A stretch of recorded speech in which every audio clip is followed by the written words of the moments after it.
ਜਦੋਂ ਅਸੀਂ ਆਪਣੀ ਸਥਿਤੀ ਵੇਖਦੇ ਹਾਂ ਤੇ ਅੱਜ ਦੇ ਸਮੇਂ ਦੇ ਹਾਲਾਤ ਵੇਖਦੇ ਹਾਂ ਤਾਂ ਕੋਰ ਜਿਹੜਾ ਹਾਲਾਤ ਨੇ ਜੀ ਉਹ ਤਕਰੀਬਨ ਸੇਮ ਨੇ, ਇੱਕੋ ਪੱਧਰ ਤੇ ਵਿਚ ਰਹੇ ਨੇ।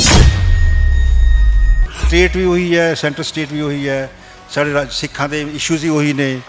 47 ਤੋਂ ਬਾਅਦ ਜੋ ਇਸ਼ੂਜ਼ ਬਣੇ ਉਹ ਵੀ ਸਾਡੇ ਸਾਹਮਣੇ ਨਜ਼ਰ ਆਉਂਦੇ ਨੇ। ਕਿਸੇ ਤਰ੍ਹਾਂ ਦਾ ਕੋਈ ਮਤਲਬ ਮਸਲੇ ਹੱਲ ਨਹੀਂ ਹੋਏ ਸਾਡੇ। ਸਾਨੂੰ ਵੀ ਉਸ ਤਰ੍ਹਾਂ ਦਾ ਕ੍ਰਾਈਸਿਸ ਸੀਗਾ, ਪਰ ਅੱਜ ਦੀ ਜਨਰੇਸ਼ਨ ਦਾ ਕ੍ਰਾਈਸਿਸ ਮੈਨੀਫੋਲਡ ਹੈ, ਕਿਉਂਕਿ ਇਹਦੇ 'ਚ ਧਾਰਮਿਕ ਜਿਹੜੀ ਬੇਅਦਬੀਆਂ ਦਾ ਮੁੱਦਾ ਜਾਂ ਜਿਹੜੀ ਮਤਲਬ ਸਾਡੀ ਗੁਰੂ ਗ੍ਰੰਥ ਸਾਹਿਬ ਦੀ ਸਿਧਾਂਤਾਂ ਦਾ ਜਿਹੜਾ ਮਖਾਲ ਉਡਾਇਆ ਜਾ ਰਿਹਾ ਜਾਂ ਬੇਅਦਬੀ ਹੋਈਆਂ ਨੇ, ਉਹ ਮੁੱਦਾ ਬੜਾ ਇੰਪੋਰਟੈਂਟ ਹੋ ਗਿਆ ਹੈ। ਲੇਕਿਨ ਇਹਦੇ 'ਚ ਜਿਹੜਾ ਕ੍ਰੀਏਟਿਵ ਕੰਮ ਜਿਹੜਾ ਕਿ ਪਿਛਲੇ 50 ਸਾਲਾਂ ਦੇ ਵਿੱਚ ਅਕਾਲੀ ਦਲ ਨੂੰ ਕਰਨਾ ਬਣਦਾ ਸੀ, ਜੋ ਕਿ 47 ਤੋਂ 66-67 ਤੱਕ ਕੀਤਾ ਉਹਨਾਂ ਨੇ, ਇੱਕ ਸਟਰਗਲ ਜਿੱਤ ਕੇ ਦਿੱਤੀ ਨਾ ਜੀ। ਉਹਦੇ ਵੱਖਰੇ ਇਸ਼ੂਜ਼ ਨੇ, ਲੇਕਿਨ 50 ਤੋਂ ਲੈ ਕੇ 70 ਤੋਂ ਲੈ ਕੇ 2022 ਤੱਕ ਉਹਨਾਂ ਦਾ ਜਿਹੜਾ ਬੈਲੈਂਸ ਸ਼ੀਟ ਹੈ ਉਹ ਕਮਜ਼ੋਰ ਹੈ। ਜਦੋਂ ਅਸੀਂ ਉਹ ਖਾਲਸਾ ਕਲਚਰ ਜਿਹੜੇ ਸੀਗੇ, ਪੋਲੀਟਿਕਸ ਦਾ ਨਵਾਂ ਮੁਹਾਦਰਾ ਜੇ ਮਜ਼ਾਕ ਸੈੱਟ ਕਰ ਰਹੇ ਸੀਗੇ, ਅੱਜ ਮੈਂ ਜਦੋਂ ਮਹਿਸੂਸ ਕਰਦਾ ਵੀ ਅੱਜ ਉਹ ਜਿਹੜਾ ਅਸੀਂ ਉਹ ਸ਼ੁਰੂ ਕੀਤਾ ਸੀਗਾ, ਅੱਜ ਉਹ ਜਿਹੜਾ ਸਟਰਕਚਰ ਹੈ ਜਾਂ ਮਿਜ਼ਾਜ ਹੈ ਅਜੇ ਤੱਕ ਨਹੀਂ ਬਦਲਿਆ। ਅੱਜ ਦੀ ਸਿੱਖ ਰਾਜਨੀਤੀ ਜਿਹੜੀ ਹੈ ਉਸ ਪੱਖੋਂ ਜਿਹੜੀ ਸਥਾਪਿਤ ਦੀ ਰਾਜਨੀਤੀ ਉਹ ਤਾਂ ਬਿਲਕੁਲ ਡਿਸਕਰੈਡਿਟ ਹੋ ਗਈ ਨਾ ਉਹਦੇ ਪਾਸੇ ਕੋਸ਼ਿਸ਼ ਕਰਦੇ ਨੇ ਉਹ, ਕਿਉਂਕਿ ਇੰਸਟੀਟਿਊਸ਼ਨਾਂ ਕੋਲ ਜ਼ਰੂਰ ਨੇ, SGPC ਹੈ, ਅਕਾਲ ਤਖਤ ਹੈ, ਉਹ ਸਾਰੀ ਇੰਸਟੀਟਿਊਸ਼ਨ ਹੈਗੇ ਨੇ, ਬੜਾ ਪਾਰਟੀ ਦਾ ਜਿਹੜਾ ਬੇਸ ਹੈਗਾ, ਲੇਕਿਨ ਅਨਫੋਰਚੂਨੇਟਲੀ ਉਹਨਾਂ ਕੋਲ ਕੋਈ ਇਸ਼ੂਜ਼ ਹੈਗੇ ਨੇ, ਦੇ ਹੈਵ ਗੋਨ ਵਿਜ਼ਨਲੈਸ। ਅਨਫੋਰਚੂਨੇਟਲੀ ਜਥੇਦਾਰ ਸਾਹਿਬਾਨ ਦੀ ਜਿਹੜੀ ਸੋਚ ਹੈ ਨਾ ਜੀ, ਉਹ ਉਸ ਢੰਗ ਦੇ ਨਾਲ ਕਹਿ ਸਕਦੇ ਹਾਂ ਕਿ ਰੈਵੋਲੂਸ਼ਨਰੀ ਸਪਿਰਿਟ 'ਚ ਨਹੀਂ ਆਉਂਦੀ ਜੀ, ਮਤਲਬ ਬਦਲਾਅ ਲਿਆਉਣਾ ਹੈ। ਜਾਂ ਜਿੱਥੇ ਅਕਾਲ ਤਖਤ ਸਾਹਿਬ ਦੀ ਸੰਸਟੀਟਿਊਸ਼ਨ ਕੀ ਹੈ, ਸਭ ਤੋਂ ਪਹਿਲਾਂ ਇੰਸਟੀਟਿਊਟ ਸਮਝਣਾ ਹੁੰਦਾ ਨਾ ਜੀ ਕਿ ਇੰਸਟੀਟਿਊਸ਼ਨਸ ਕੀ ਹੈ। ਯਾਨੀ ਹਰਪ੍ਰੀਤ ਸਿੰਘ ਨਾਲ ਅਸੀਂ ਬੜੇ ਡਿਸਕਸ਼ਨਸ ਕੀਤੀਆਂ, ਬੜਾ ਕੁਝ ਦੱਸਿਆ ਵੀ ਇਸ ਤਰੀਕੇ ਨਾਲ ਕਰ ਲਓ, ਮੈਂ ਰਿਟਨ ਦਿੱਤਾ, ਬੜਾ ਕੁਝ ਦਿੱਤਾ, ਲੇਕਿਨ ਮੈਂ ਮਹਿਸੂਸ ਕਰਦਾ ਕਿ ਅਲਟੀਮੇਟਲੀ ਉਲਾਰ ਹੋ ਜਾਂਦੇ ਨੇ ਉਹ ਅਕਾਲੀ ਪੋਲੀਟਿਕਸ। ਇੱਥੇ ਆ ਕੇ ਮੈਂ ਸਮਝਦਾ ਕਿ ਖਾਲਸਾ ਪੋਲੀਟਿਕਸ ਦੀ ਲੋੜ ਹੈ। ਅਕਾਲ ਤਖਤ ਸਾਹਿਬ ਤਾਂ ਜਿੱਥੇ ਸਿੱਖ ਪੰਥ ਦੀ ਉਹਨਾਂ ਦੀ ਸ਼ਕਤੀ ਬਣਨੀ ਹੈ, ਉਹ ਸਾਡੇ ਸਰੋਤ ਨੇ ਸਾਡੇ, ਉਹ ਵਰਲਡ ਪੱਧਰ 'ਤੇ ਸੋਚੇ ਨਾ ਜੀ। ਸੋ ਮੈਂ ਸਮਝਦਾ ਕਿ ਇਸ ਲਈ ਵਕਤ ਆ ਗਿਆ ਕਿ ਜਦੋਂ ਨਵੇਂ ਹਾਲਾਤ ਬਣੇ ਨੇ, ਨਵੀਆਂ ਪੇਸ਼ਬੰਦੀਆਂ ਹੋ ਰਹੀਆਂ ਨੇ, ਪੰਜਾਬ ਦੇ ਹਾਲਾਤ ਵੀ ਇਸ ਤਰੀਕੇ ਨਾਲ ਆ ਰਹੇ ਨੇ, ਹਿੰਦੂ ਆਪਣੇ ਉਹਨੂੰ ਅਸਰਟ ਕਰ ਰਿਹਾ ਹੈ, ਅਮਰਤਪਾਲ ਸਿੰਘ ਵਰਤਾਰਾ ਆ ਗਿਆ, ਉਹਦੇ 'ਚ ਬਾਹਰਲੇ ਦੇਸ਼ਾਂ ਦਾ ਜਿਹੜਾ ਕੰਮ ਚੱਲ ਰਿਹਾ ਉਹ ਵੀ ਸਾਰਾ ਇਹਦੇ ਨਾਲ ਜੁੜ ਰਿਹਾ ਹੈ।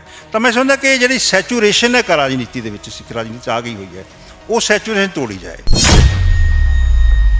ਅਸੀਂ ਐਵੇਂ ਲੜੀ ਜਾਂਦੇ ਹਾਂ ਜੀ, ਜੋ ਸਾਨੂੰ ਜਿਹੜੇ ਦੂਸਰੇ ਵਰਤ ਲੈਂਦੇ ਨੇ, ਚਾਹੇ ਕੇਂਦਰ ਸਰਕਾਰ ਵਰਤੇ ਚਾਹੇ ਕੋਈ ਵਰਤ ਲੇ ਜੀ। ਸੋ ਅਸੀਂ ਮਤਲਬ ਕਿ ਬਲੀ ਦੇ ਬੱਕਰੀ ਬਣੇ ਜਾਣੇ ਸਾਡੇ ਸਿੱਖ ਯੂਥ ਨੇ ਜਾਂ ਸਾਡੀਆਂ ਆਰਗੇਨਾਈਜੇਸ਼ਨ ਨੇ। ਇਸ ਵਿੱਚੋਂ ਆ ਕੇ ਨਿਕਲ ਸਾਨੂੰ ਜਦੋਂ ਅਸੀਂ ਵੱਡਾ ਸੋਚਾਂਗੇ, ਗਲੋਬਲੀ ਸੋਚਾਂਗੇ, ਦੱਖਣ ਏਸ਼ੀਆ ਪੋਲੀਟਿਕਸ ਸੋਚਾਂਗੇ, ਪੰਜਾਬ ਦੇ ਹਾਲਾਤ ਜਿਹੜੇ ਚੁਣੌਤੀਆਂ ਹੈਗੀਆਂ ਨੇ ਪੰਜਾਬ, ਦੇਖੋ ਪੰਜਾਬ ਦੀ ਨਵੀਂ ਸਾਰੀ ਕਿਵੇਂ ਕੀਤੀ ਜਾ ਸਕਦੀ। ਸਾਡੇ ਕੋਲ ਕੀ ਮਾਡਲ ਹੈ, ਸਾਡੇ ਕੋਲ ਕਿਸਾਨੀ ਮਾਡਲ ਕੀ ਹੈ, ਐਜੂਕੇਸ਼ਨ ਮਾਡਲ ਕੀ ਹੈ, ਸਾਡੇ ਕੋਲ ਕਲਚਰ ਮਾਡਲ ਕੀ ਹੈ, ਸਾਡੇ ਕੋਲ ਧਰਮ ਦਾ ਮਾਡਲ ਕੀ ਹੈ, ਇਹ ਮਾਡਲ ਲਿਆਉਣੇ ਪੈਣਗੇ ਜੀ, ਤਾਂ ਅਸੀਂ ਬਚਾਂਗੇ ਜੀ। ਅਦਰਵਾਈਜ਼ ਜੇਕਰ ਅਸੀਂ ਇਮੋਸ਼ਨਲਿਜ਼ਮ 'ਤੇ ਗੱਲ ਕਰਾਂਗੇ, ਉਹ ਤਾਂ ਅਸੀਂ ਬੜਾ ਮਰਵਾ ਚੁੱਕੇ ਹਾਂ ਜੀ। ਇਮੋਸ਼ਨ ਜਿਹੜਾ ਹੁਣ ਨਹੀਂ ਚੱਲੇਗਾ। ਵਾਹਿਗੁਰੂ ਜੀ ਕਾ ਖਾਲਸਾ, ਵਾਹਿਗੁਰੂ ਜੀ ਕੀ ਫਤਿਹ। ਖਾਲਸਾ ਪੰਥ ਇਸ ਸਮੇਂ ਇੱਕ ਬੜੇ ਅਹਿਮ ਮੋੜ ਦੇ ਵਿੱਚੋਂ ਗੁਜ਼ਰ ਰਿਹਾ ਹੈ, ਜਿੱਥੇ ਜਿਹੜੀ ਖਾਲਸਾ ਪੰਥ ਦੀ ਨੌਜਵਾਨ ਪੀੜ੍ਹੀ ਆ, ਉਹ ਹੁਣ ਸਿਆਸਤ ਦੇ ਵਿੱਚ ਜਿਹੜੀਆਂ ਨਵੀਆਂ ਜ਼ਿੰਮੇਵਾਰੀਆਂ ਨੇ ਉਸ ਦੇ ਮੋਢਿਆਂ 'ਤੇ ਪੈ ਰਹੀਆਂ ਆ। ਪਰ ਜਿਹੜਾ ਪੀੜ੍ਹੀਆਂ ਦਾ ਆਪਸੀ ਰਿਸ਼ਤਾ ਹੁੰਦਾ ਆ, ਆਪਸੀ ਸੰਬੰਧ ਹੁੰਦਾ, ਉਹ ਬੜਾ ਅਹਿਮ ਹੁੰਦਾ ਆ ਕਿ ਜਿਹੜੀਆਂ ਪੀੜ੍ਹੀਆਂ ਜਦੋਂ ਕੌਮਾਂ ਲਗਾਤਾਰ ਸੰਘਰਸ਼ ਕਰਦੀਆਂ ਨੇ, ਸੰਘਰਸ਼ ਜਿਹੜੇ ਆ ਉਹ ਇੱਕ ਪੀੜ੍ਹੀ ਤੋਂ ਅਗਲੀ ਪੀੜ੍ਹੀ ਤੱਕ ਪਹੁੰਚਦੇ ਆ, ਤਾਂ ਉਹਦੇ ਵਿੱਚ ਜਿਹੜੀ ਪੀੜ੍ਹੀ ਪਿਛਲੇ ਸੰਘਰਸ਼ ਦਾ ਗਵਾਹ ਰਹੀ ਹੁੰਦੀ ਆ, ਜਾਂ ਜਿਸ ਪੀੜ੍ਹੀ ਨੇ ਪਿਛਲਾ ਸੰਘਰਸ਼ ਆਪਣੇ ਪਿੰਡੇ 'ਤੇ ਹੰਢਾਇਆ ਹੁੰਦਾ ਆ, ਉਸ ਦੇ ਆਪਣੇ ਤਜਰਬੇ ਹੁੰਦੇ ਨੇ, ਉਸ ਦੀ ਸਿੱਖਿਆ ਹੁੰਦੀ ਹੈ ਜੋ ਉਸ ਨਾਲ ਸੰਘਰਸ਼ 'ਚੋਂ ਲਈ ਹੁੰਦੀ ਆ, ਅਤੇ ਉਹ ਕਿਵੇਂ ਅਗਲੀ ਪੀੜ੍ਹੀ ਜਿਹੜੀ ਆ ਉਸ ਦੇ ਨਾਲ ਤਾਲਮੇਲ ਉਸ ਦਾ ਬੈਠਦਾ ਆ, ਅਤੇ ਕਿਵੇਂ ਜਿਹੜੀ ਉਹ ਸਿੱਖਿਆ ਆ ਉਹ ਅਗਲੀ ਪੀੜ੍ਹੀ ਦੇ ਲਈ ਇੱਕ ਰਾਹ ਦਸੇਰਾ ਬਣਦੀ ਆ, ਇਹ ਗੱਲ ਬੜੀ ਅਹਿਮ ਹੁੰਦੀ ਆ। ਤਾਂ ਅੱਜ ਪਿਛਲੇ ਜਿਹੜਾ ਖਾਲਸਾ ਪੰਥ ਦਾ ਸਾਰਾ ਇੱਕ ਸਿਆਸੀ ਸੰਘਰਸ਼ ਰਿਹਾ 80ਵੀਆਂ ਦਾ, ਖਾਸ ਕਰਕੇ ਉਸ ਦੇ ਵਿੱਚ ਅਹਿਮ ਜ਼ਿੰਮੇਵਾਰੀਆਂ ਨਿਭਾਉਣ ਵਾਲੇ ਸਰਦਾਰ ਹਰਸਿਮਰਨ ਸਿੰਘ, ਜੋ ਕਿ ਡਾਇਰੈਕਟਰ ਨੇ ਸੈਂਟਰ ਫੋਰ ਕ੍ਰੀਏਟਿਵ ਸਿੱਖ ਸਟੱਡੀਜ਼ ਦੇ, ਉਹਨਾਂ ਦੇ ਨਾਲ ਅਸੀਂ ਅੱਜ ਇੰਟਰਵਿਊ ਕਰਨ ਦੇ ਲਈ ਇੱਥੇ ਅਨੰਦਪੁਰ ਸਾਹਿਬ ਆਏ ਹਾਂ, ਜਿੱਥੇ ਕਿ ਉਹ ਰਹਿੰਦੇ ਨੇ। ਅਤੇ 1980ਵੀਆਂ ਦੇ ਵਿੱਚ ਜਿਹੜਾ ਸਾਰਾ ਸੰਘਰਸ਼ ਹੋਇਆ, ਉਸ ਦੇ ਵਿੱਚ ਦਲ ਖਾਲਸਾ ਜਥੇਬੰਦੀ ਦੇ ਨਾਲ ਰਹਿੰਦਿਆਂ ਉਹਨਾਂ ਨੇ ਸੇਵਾ ਕੀਤੀ। ਉਸ ਤੋਂ ਇਲਾਵਾ ਲਗਾਤਾਰ ਜਿਹੜਾ ਇੰਟਲੈਕਟ ਦੇ ਪੱਧਰ ਦੇ ਉੱਤੇ ਕਿਤਾਬਾਂ ਦੇ ਰਾਹੀਂ ਜਿਹੜੀ ਸਿੱਖ ਪੋਲਿਟਿਕਸ ਆ ਉਸ ਨੂੰ ਇੱਕ ਨਵੀਂ ਦਿਸ਼ਾ ਦੇਣ ਦੀ ਵੀ ਕੋਸ਼ਿਸ਼ ਕੀਤੀ। ਉਹਨਾਂ ਨੇ ਕਈ ਕਿਤਾਬਾਂ ਲਿਖੀਆਂ ਨੇ, ਖਾਸ ਕਰਕੇ ਇੱਕ ਸਿੱਖੀ ਦੇ ਵਿੱਚ ਜਿਹੜਾ ਵਿਸਮਾਦੀ ਮੋਡਲ ਆ ਪੋਲਿਟਿਕਸ ਦਾ ਜਾਂ ਇੱਕ ਸੁਸਾਇਟੀ ਦਾ, ਉਹਦੇ ਬਾਰੇ ਉਹਨਾਂ ਨੇ ਇੱਕ ਬਹੁਤ ਅਸੀਂ ਕਹਿ ਸਕਦੇ ਹਾਂ ਕਿ ਗ੍ਰੰਥ ਦੇ ਰੂਪ ਦੇ ਵਿੱਚ ਹੀ ਜਿਹੜੀਆਂ ਉਹਨਾਂ ਦੀਆਂ ਕਿਤਾਬਾਂ ਨੇ ਉਹ ਪੰਜਾਬੀ ਅਤੇ ਇੰਗਲਿਸ਼ ਦੋਵਾਂ ਭਾਸ਼ਾਵਾਂ ਦੇ ਵਿੱਚ ਪ੍ਰਕਾਸ਼ਿਤ ਹੋਈਆਂ ਨੇ। ਅਤੇ ਉਹਨਾਂ ਦੇ ਨਾਲ ਅਸੀਂ ਅੱਜ ਗੱਲਬਾਤ ਕਰਾਂਗੇ ਕੁਝ ਅਹਿਮ ਮਸਲਿਆਂ 'ਤੇ, ਕੁਝ ਪਹਿਲੂਆਂ ਤੋਂ, ਅਤੇ ਉਹਨਾਂ ਦਾ ਗਿਆਨ ਜਾਣਨ ਦੀ ਕੋਸ਼ਿਸ਼ ਕਰਾਂਗੇ ਕਿ ਉਹ ਕਿਵੇਂ ਇਹਨਾਂ ਹਾਲਾਤਾਂ ਨੂੰ ਜੋ ਅੱਜ ਪੰਥ 'ਤੇ ਬਣੇ ਹੋਏ ਨੇ ਦੇਖ ਰਹੇ ਨੇ। ਸਭ ਤੋਂ ਪਹਿਲਾਂ ਮੈਂ ਹਰਸਿਮਰਤ ਸਿੰਘ ਜੀ ਤੁਹਾਨੂੰ ਜੀ ਆਇਆਂ ਨੂੰ ਕਹਿੰਦਾ TV 84 'ਤੇ। ਵਾਹਿਗੁਰੂ ਜੀ ਕਾ ਖਾਲਸਾ, ਵਾਹਿਗੁਰੂ ਜੀ ਕੀ ਫਤਿਹ ਜੀ। ਸਰਦਾਰ ਹਰਸਿਮਰਤ ਸਿੰਘ ਜੀ, ਅੱਜ ਤੁਹਾਡੇ ਨਾਲ ਗੱਲਬਾਤ ਕਰਨ ਦਾ ਜਿਹੜਾ ਇੱਕ ਮੁੱਖ ਮਕਸਦ ਆ ਕਿ ਜਿਹੜੀ ਅੱਜ ਦਿਸ਼ਾ ਅਸੀਂ ਦੇਖ ਰਹੇ ਹਾਂ ਪੰਥ ਦੀ, ਉਹ ਬੜੀ ਗੁੰਝਲਦਾਰ ਵੀ ਬਣੀ ਹੋਈ ਆ। ਉਸ ਦੇ ਵਿੱਚ ਮੌਕੇ ਵੀ ਬੜੇ ਨਜ਼ਰ ਆ ਰਹੇ ਆ। ਨੌਜਵਾਨ ਪੀੜ੍ਹੀ ਵੀ ਜਿਹੜੀ ਆ ਉਹ ਹੁਣ ਇੱਕ ਨਵੇਂ ਆਗੂਆਂ ਦੇ ਰੂਪ ਦੇ ਵਿੱਚ ਪ੍ਰਗਟ ਹੋ ਰਹੀ ਆ, ਸਾਹਮਣੇ ਆ ਰਹੀ ਆ। ਤਾਂ ਤੁਸੀਂ ਅੱਜ ਜਿਹੜੀ ਸਭ ਤੋਂ ਪਹਿਲਾ ਸਵਾਲ ਮੇਰਾ ਇਹੀ ਆ ਕਿ ਜਿਹੜੀ ਅੱਜ ਪੰਥ ਦੀ ਦਸ਼ਾ ਆ, ਤੁਸੀਂ ਉਸ ਨੂੰ ਕਿਵੇਂ ਅਸੈਸ ਕਰ ਰਹੇ ਹੋ? ਮੈਂ ਤਾਂ TV 84 ਦਾ ਧੰਨਵਾਦੀ ਹਾਂ ਕਿ ਤੁਸੀਂ ਮੈਨੂੰ ਅੱਜ ਪਾਠਕਾਂ ਨਾਲ, ਦਰਸ਼ਕਾਂ ਨਾਲ ਰੂਬਰੂ ਹੋਣ ਦਾ ਵਿਚਾਰ ਦਿੱਤਾ ਹੈ। ਤੁਹਾਡਾ ਕੁਐਸਚਨ ਬੜਾ ਇੰਪੋਰਟੈਂਟ ਹੈ ਕਿਉਂਕਿ ਤੁਸੀਂ ਵੀ ਉਸ ਨਵੀਂ ਜਨਰੇਸ਼ਨ ਨੂੰ ਬਿਲੋਂਗ ਕਰਦੇ ਹੋ ਜਿਹੜੀ ਕਿ ਅੱਜ ਦੇ ਸਮੇਂ ਦੇ ਜੋ ਹਾਲਾਤ ਨੇ ਉਹਨਾਂ 'ਚ ਰਹਿ ਰਹੀ ਹੈ। ਮੈਂ ਇਸ ਲਈ 72 ਪਲੱਸ ਕਰ ਗਿਆ ਜੀ। ਅਸੀਂ 1967 ਦੇ ਵਿੱਚ ਤਕਰੀਬਨ ਇਸ ਤੋਂ ਪਹਿਲੀ ਜਨਰੇਸ਼ਨ, 80 ਤੋਂ ਪਹਿਲੀ ਜਨਰੇਸ਼ਨ ਦੇ ਨਾਲ ਤੁਰੇ ਹੋਏ ਆ। ਉਦੋਂ ਪੰਜਾਬੀ ਸੂਬੇ ਦਾ ਮੋਰਚਾ, ਚੰਡੀਗੜ੍ਹ ਦਾ ਮੋਰਚਾ, ਜਾਂ ਕਹਿ ਸਕਦੇ ਹੋ ਵੀ ਉਹਦੇ ਜੋ ਵੀ ਹਾਲਾਤ ਬਣੇ, ਉੱਥੋਂ ਲੈ ਕੇ ਅਸੀਂ ਫਿਰ 80 'ਚ ਆਏ ਜੀ।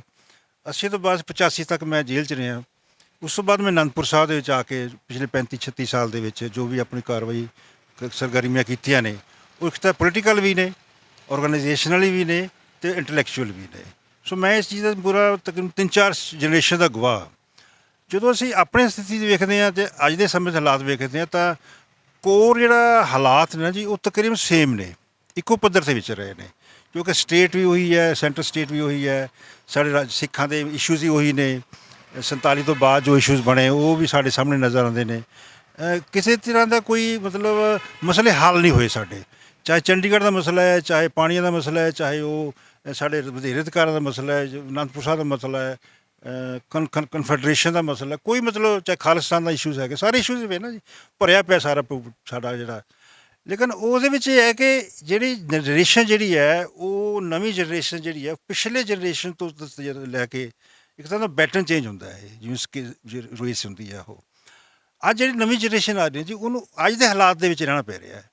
ਕਿਉਂਕਿ ਮੈਂ ਇੱਕ ਵਿਚਾਰ ਕਰ ਰਿਹਾ ਸੀ ਵੀ ਜੀ ਸਾਨੂੰ ਵੀ ਉਸ ਤਰ੍ਹਾਂ ਦਾ ਕ੍ਰਾਈਸਿਸ ਸੀਗਾ, ਪਰ ਅੱਜ ਦੀ ਜਨਰੇਸ਼ਨ ਦਾ ਕ੍ਰਾਈਸਿਸ ਮੈਨੀਫੋਲਡ ਹੈ। ਕਿਉਂਕਿ ਇਹਦੇ 'ਚ ਧਾਰਮਿਕ ਜਿਹੜੀ ਬੇਅਦਬੀਆਂ ਦਾ ਮੁੱਦਾ, ਜਾਂ ਜਿਹੜੀ ਮਤਲਬ ਸਾਡੀ ਗੁਰੂ ਗ੍ਰੰਥ ਸਾਹਿਬ ਦੀ ਸਿਧਾਂਤਾਂ ਦਾ ਜਿਹੜਾ ਮਖਾਲ ਉਡਾਇਆ ਜਾ ਰਿਹਾ ਜਾਂ ਬੇਅਦਬੀ ਹੋਈਆਂ ਨੇ, ਉਹ ਮੁੱਦਾ ਬੜਾ ਇੰਪੋਰਟੈਂਟ ਹੋ ਗਿਆ ਹੈ। ਕਿਉਂਕਿ ਇਹ ਕਦੀ ਮੈਲਾ ਨਹੀਂ ਆਇਆ। ਦੂਜਾ ਰਾਜਨੀਤਿਕ ਹੈ, ਇਹਦੇ ਵਿੱਚ ਜੋ ਅਸੀਂ ਵੇਖਦੇ ਅੱਛਾ ਦੂਜਾ ਜਿਹੜੀ ਸਾਰੀ ਸਟਰਗਲ ਹੋਈ ਪਿਛਲੇ ਸਮਿਆਂ ਦੇ ਵਿੱਚ, ਚਾਹੇ ਕੋਈ ਵੀ ਕਿਸੇ ਵੀ ਰੂਪ ਨਾਲ ਸੰਘਰਸ਼ ਕਰ, ਉਹ ਜੇਲ੍ਹਾਂ ਚਲੇ। ਜਿਹੜੇ ਬਾਹਰ ਆਏ ਨੇ ਉਹਨਾਂ ਨੇ ਪੋਲੀਟੀਕਲ ਕੰਮ ਕੀਤਾ, ਕੋਈ ਛੱਡ ਵੀ ਗਏ, ਕੋਈ ਬਾਹਰ ਚਲੇ ਗਏ, ਮਤਲਬ ਸਾਰਾ ਖਿਲਾਓ ਵੀ ਆ ਗਿਆ ਨਾ ਜੀ। ਇਹ ਸਾਰਾ ਜਿਹੜਾ ਇੱਕ ਟ੍ਰਾਂਜੀਸ਼ਨਲ ਸਟੇਜ ਨੂੰ ਆਪਾਂ ਕਹਿ ਸਕਦੇ ਹਾਂ ਕਿ ਇੱਕ ਤਰ੍ਹਾਂ ਸੋਚੀ ਸਮਝੀ ਰਣਨੀਤੀ ਤਹਿਤ ਟ੍ਰਾਂਜੀਸ਼ਨ ਹੋਣੀ, ਉਹ ਮਿਸਿੰਗ ਹੈ। ਨਾ ਤਾਂ ਉਹ ਅਕਾਲੀ ਦਲ ਕਰ ਸਕਿਆ, ਨਾ ਉਹ ਜਿਹੜੇ ਅਕਾਲੀ ਦਲ ਤੋਂ ਬਾਹਰ ਬੈਠੀਆਂ ਲਹਿਰਾਂ ਨੇ ਉਹ ਕਰ ਸਕੀਆਂ ਨੇ ਜੀ। ਸੋ ਮੈਂ ਸਮਝਦਾ ਕਿ ਇਸ ਲਈ ਜੇਕਰ ਇਸਨੂੰ ਦੋ ਸ਼ਬਦਾਂ 'ਚ ਕਹਿਣਾ ਹੋਵੇ ਤਾਂ ਸਾਡੀ ਜਿਹੜੀ ਪੋਲੀਟਿਕਸ ਹੈ, ਜਿਹੜੀ ਯੂਥ ਸਾਹਮਣੇ ਹੈ, ਉਹ ਬਾਈਪੋਲਰ ਸਿੱਖ ਪੋਲੀਟਿਕਸ ਹੈ। ਇੱਕ ਪਾਸੇ ਤਾਂ ਸਥਾਪਤੀ ਦੀ ਪੋਲੀਟਿਕਸ ਹੈ, ਬਾਦਲ ਦਾ ਜਿਹੜਾ 50 ਸਾਲ ਦਾ ਪਿਛਲਾ ਜਿਹੜਾ ਸਾਡਾ ਉਹ ਬੈਗੇਜ ਹੈ ਲੈ ਕੇ ਬੈਠੇ ਨੇ ਉਹ। ਦੂਸਰਾ ਜਿਹੜੇ ਉਸ ਤੋਂ ਬਾਅਦ ਜਿਹੜੀ ਲਹਿਰਾਂ ਨਿਕਲੀਆਂ ਨੇ, ਚਾਹੇ ਉਹ ਦਲ ਖਾਲਸਾ ਵੱਲੋਂ ਨਿਕਲੀਆਂ ਨੇ, ਚਾਹੇ ਫੈਡਰੇਸ਼ਨ ਵੱਲੋਂ ਨੇ, ਚਾਹੇ ਉਹ ਸਿਮਰਨਜੀਤ ਸਿੰਘ ਅਕਾਲੀ ਦਲ ਵੱਲੋਂ ਨੇ, ਜਾਂ ਹੁਣ ਤੁਸੀਂ ਅੰਮ੍ਰਿਤਪਾਲ ਸਿੰਘ ਦਾ ਵਰਤਾਰਾ ਕਹਿ ਸਕਦੇ ਹੋ, ਸਾਰਾ ਜਿਹੜਾ ਨਾ ਜੀ ਇਸ ਨੂੰ ਅਸੀਂ ਇੱਕ ਟਾਣੀ 'ਚ ਰੱਖ ਲਓ, ਦੂਸਰੀ ਟਾਣੀ ਉਹ ਹੈ। ਸੋ ਇਹ ਸਾਨੂੰ ਜਿਹੜੀ ਸਾਰੀ ਅੱਜ ਦੀ ਸਥਿਤੀ 'ਚ ਵੇਖਣਾ ਪਏਗਾ ਕਿ ਇਹ ਬਾਈਪੋਲਰ ਜਿਹੜੀ ਸਿੱਖ ਪੋਲੀਟਿਕਸ ਹੈ ਉਸ ਨੂੰ ਅੱਜ ਦਾ ਨੌਜਵਾਨ ਕਿਵੇਂ ਵੇਖਦਾ ਹੈ। ਕਿਉਂਕਿ ਉਹਨਾਂ ਨਾਲ ਵੀ ਨੌਜਵਾਨ ਨੇ, ਉਹਨਾਂ ਨਾਲ ਵੀ ਵਰਕਰਸ ਨੇ, ਉਹਨਾਂ ਕੋਲ ਇੰਸਟੀਟਿਊਸ਼ਨਸ ਨੇ। ਅਕਾਲ ਤਖਤ ਸਾਹਿਬ ਦੀ ਇੰਸਟੀਟਿਊਸ਼ਨ, ਸ਼੍ਰੋਮਣੀ ਕਮੇਟੀ ਹੈ, ਜਾਂ ਮਤਲਬ ਅਕਾਲੀ ਦਲ ਦੀ ਇੱਕ ਨਾਂ ਚੱਲ ਰਿਹਾ। ਲੇਕਿਨ ਇਹਦੇ 'ਚ ਜਿਹੜਾ ਕ੍ਰੀਏਟਿਵ ਕੰਮ ਜਿਹੜਾ ਕਿ ਪਿਛਲੇ 50 ਸਾਲਾਂ ਦੇ ਵਿੱਚ ਅਕਾਲੀ ਦਲ ਨੂੰ ਕਰਨਾ ਬਣਦਾ ਸੀ, ਜੋ ਕਿ 47 ਤੋਂ 66-67 ਤੱਕ ਕੀਤਾ ਉਹਨਾਂ ਨੇ, ਇੱਕ ਸਟਰਗਲ ਜਿੱਤ ਕੇ ਦਿੱਤੀ ਨਾ ਜੀ। ਉਹਦੇ ਵੱਖਰੇ ਵੱਖਰੇ ਇਸ਼ੂਜ਼ ਨੇ, ਲੇਕਿਨ 50 ਤੋਂ ਲੈ ਕੇ 70 ਤੋਂ ਲੈ ਕੇ 2022 ਤੱਕ ਉਹਨਾਂ ਦਾ ਜਿਹੜਾ ਬੈਲੈਂਸ ਸ਼ੀਟ ਹੈ ਉਹ ਕਮਜ਼ੋਰ ਹੈ। ਸੱਤਾ ਹੀ ਨਹੀਂ, ਲੇਕਿਨ ਜਦੋਂ ਕੋਈ ਗੱਲਾਂ ਹੁੰਦੀਆਂ ਨੇ, ਸੱਤਾ ਕਾਹਦੇ ਵਾਸਤੇ ਹੁੰਦੀ ਹੈ ਜੀ? ਅਸੀਂ ਜਿਹੜੀ ਕੋਈ ਵੀ ਰਾਜਨੀਤਿਕ ਲਹਿਰ ਹੈ, ਉਹ ਸੱਤਾ ਜਾਣਾ ਹੁੰਦਾ ਨਾ ਨੇ, ਕਿ ਜੇ ਸੱਤਾ ਲਈ ਨਹੀਂ ਲੜਦੀ ਤਾਂ ਉਹ ਰਾਜਨੀਤੀ ਨਹੀਂ ਹੈਗੀ। ਲੇਕਿਨ ਸੱਤਾ ਦੋ ਤਰ੍ਹਾਂ ਦੀ ਹੁੰਦੀ ਹੈ ਜਾਂ ਵਰਤਣਾ ਹੁੰਦਾ ਇਹਨੂੰ। ਸੱਤਾ ਇਜ਼ ਸਾਧਨ for achieving the greater goals. ਦੂਸਰਾ ਹੁੰਦਾ ਸੱਤਾ ਲਈ। ਪ੍ਰਕਾਸ਼ ਸਿੰਘ ਬਾਦਲ ਜਿਹੜਾ ਇਹ ਇੱਕ ਪੋਲਰ ਪੋਲਿਟਿਕਸ ਹੈ ਨਾ, ਉਹਨਾਂ ਦੀ ਯੂਨੀਪੋਲਰ ਪੋਲਿਟਿਕਸ ਦੇ ਵਿੱਚ ਸੀਗੇ ਉਹਨਾਂ ਨੇ ਸੱਤਾ ਲਈ ਸੱਤਾ ਹੰਢਾਈ।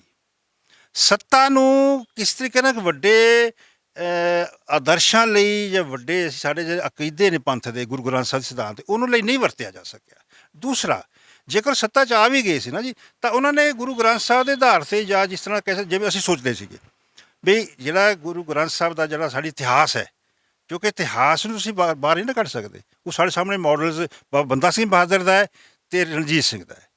ਉਸ ਥਾਂ 'ਤੇ ਆ ਕੇ ਉਹ ਮਾਡਲ ਵੀ ਨਹੀਂ ਸਿਰ ਸਕੇ ਜੀ, ਜੋ ਪੰਜਾਬ ਮਾਡਲ ਕੋਈ ਵੀ ਕਿਤੇ ਨਹੀਂ ਖੜਾ। ਦੂਸਰਾ ਜਿਹੜਾ ਗੈਪ ਹੈ, ਉਹ ਜਿਹੜੀ ਦੂਸਰੀ ਖਾਲਿਸਤਾਨੀ ਪੋਲਿਟਿਕਸ ਹੈ, ਜਾਂ ਜਿਹੜੀ ਸਿੱਖ ਸੰਘਰਸ਼ ਲਈ ਆਜ਼ਾਦ ਹਿੰਦੁਸਤਾਨ ਦੇ ਵਿੱਚ ਆਜ਼ਾਦ ਖਾਲਿਸਤਾਨ ਲਈ ਜਾਂ ਇੰਡੀਪੈਂਡੈਂਸ ਲਈ ਲੜਦੀ, ਉਹ ਵੀ ਉਸ ਪਾਸੋਂ ਨਹੀਂ ਦੇ ਸਕੇ ਜੀ। ਸੋ ਮੈਂ ਸਮਝਦਾ ਕਿ ਇਸ ਲਈ ਜਿਹੜਾ ਸਾਡਾ ਨੌਜਵਾਨ ਹੈ ਜੀ, ਉਹ ਬਿਲਕੁਲ ਚੌਰਾਹੇ 'ਤੇ ਖੜਾ ਹੈ ਜੀ। ਜਿਵੇਂ ਤੁਸੀਂ 65 ਦੀ 70s ਦੀ ਗੱਲ ਕੀਤੀ ਆ, ਇੱਕ ਉਹ ਦੌਰ ਸੀ, ਉਸ ਦੌਰ ਦੇ ਵਿੱਚ ਚੈਲੰਜਸ ਹੈਗੇ ਸੀ ਸਿੱਖ ਪੋਲਿਟਿਕਸ ਦੇ ਸਾਹਮਣੇ, ਸਟਰਗਲਸ ਚੱਲ ਰਹੀਆਂ ਸੀ। ਤੁਸੀਂ ਕਿਹਾ ਵੀ ਅਕਾਲੀ ਦਲ ਨੇ ਉਦੋਂ ਹਾਸਲ ਪ੍ਰਾਪਤੀ ਵੀ ਕੀਤੀ, ਉਹ ਸਟਰਗਲ ਵੀ ਜਿੱਤੀ ਇੱਕ, ਉਸ ਤੋਂ ਬਾਅਦ ਉਹਦੀ ਬੈਲੈਂਸ ਸ਼ੀਟ ਖਾਲੀ ਆ। ਅੱਜ ਦਾ ਜਦੋਂ ਅਸੀਂ ਸਮਾਂ ਦੇਖਦੇ ਹਾਂ, ਜਿਹੜੀ ਮੈਨੀਫੋਲਡਸ ਤੁਸੀਂ ਕਿਹਾ ਵੀ ਕਾਫੀ ਮੈਨੀਫੋਲਡ ਹੋ ਗਈਆਂ ਨੇ ਪ੍ਰੋਬਲਮਸ ਅੱਜ ਦੀ ਜਨਰੇਸ਼ਨ ਦੇ ਲਈ, ਉਹਦੇ ਵਿੱਚ ਇੱਕ ਚੈਲੰਜ ਇਹ ਵੀ ਹੈਗਾ ਕਿ ਸ਼ਾਇਦ ਤੁਹਾਨੂੰ ਲੱਗਦਾ ਵੀ ਇਹ ਪਹਿਲਾਂ ਵੀ ਇੱਦਾਂ ਦਾ ਸਮਾਂ ਸੀ ਜਦੋਂ ਤੁਸੀਂ ਨੌਜਵਾਨ ਸੀ, ਜਾਂ ਅੱਜ ਇਹ ਹੈ ਕਿ ਸਿੱਖਾਂ ਦੇ ਕੋਲ ਕੋਈ ਕ੍ਰੈਡੀਬਲ ਆਰਗੇਨਾਈਜੇਸ਼ਨਲ ਸਟਰਕਚਰ ਨਹੀਂ ਰਿਹਾ? ਇਹ ਕਿੰਨੀ ਕੁ ਵੱਡੀ ਪ੍ਰੋਬਲਮ ਤੁਸੀਂ ਮੰਨ ਰਹੇ ਹੋ ਜਿਹੜੀ ਅੱਜ ਸਿੱਖ ਪੋਲਿਟਿਕਸ ਫੇਸ ਕਰ ਰਹੀ ਆ? ਨਹੀਂ ਜੀ, ਚੈਲੰਜ ਉਦੋਂ ਵੀ ਸੀ, ਮੈਂ ਪਹਿਲਾਂ ਕਿਹਾ ਨਾ, ਚੈਲੰਜ ਉਦੋਂ ਵੀ ਸੀਗੇ, ਪਰ ਜਿਵੇਂ ਨਿਰੰਕਾਰੀਆਂ ਦਾ ਚੈਲੰਜ ਆ ਗਿਆ 78 ਦਾ ਆਇਆ ਜੀ। ਉਸ ਤੋਂ ਪਹਿਲਾਂ ਸੰਨ 73 ਜਿਹੜਾ ਅਕਾਲੀ ਦਲ ਨੇ ਜਿਹੜਾ ਚੰਡੀਗੜ੍ਹ ਦਾ ਮਸਲਾ ਲੈ ਕੇ ਤੇ ਅਨੰਦਪੁਰ ਦਾ ਮਤਾ ਆਇਆ ਜੀ, ਉਹ ਅਨੰਦਪੁਰ ਦਾ ਮਤਾ ਹੀ ਪਹਿਲਾਂ ਤਾਂ ਕਿਤਾਬਾਂ 'ਚ 5-6 ਸਾਲ ਰਿਹਾ ਜੀ। ਉਹਦਾ ਜਿਹੜਾ ਸਾਰਾ ਰੂਪ ਸਰੂਪ 78 'ਚ ਗਵਾਤਾ ਗਿਆ, ਉਹ ਵਧੇਰੇ ਅਧਿਕਾਰਾਂ ਤੱਕ ਸੀਮਤ ਰਹਿ ਗਿਆ। ਜਦੋਂ ਕਿ ਅਕਾਲੀ ਦਲ ਜਿਹੜਾ ਪਹਿਲਾ ਓਰੀਜਨਲ ਮਤਾ ਹੈ, ਉਹ ਪੂਰੀ independent state, semi independent state ਦੀ ਗੱਲ ਕਰਦਾ ਵਿਦਨ ਦੀ ਸਿਸਟਮ।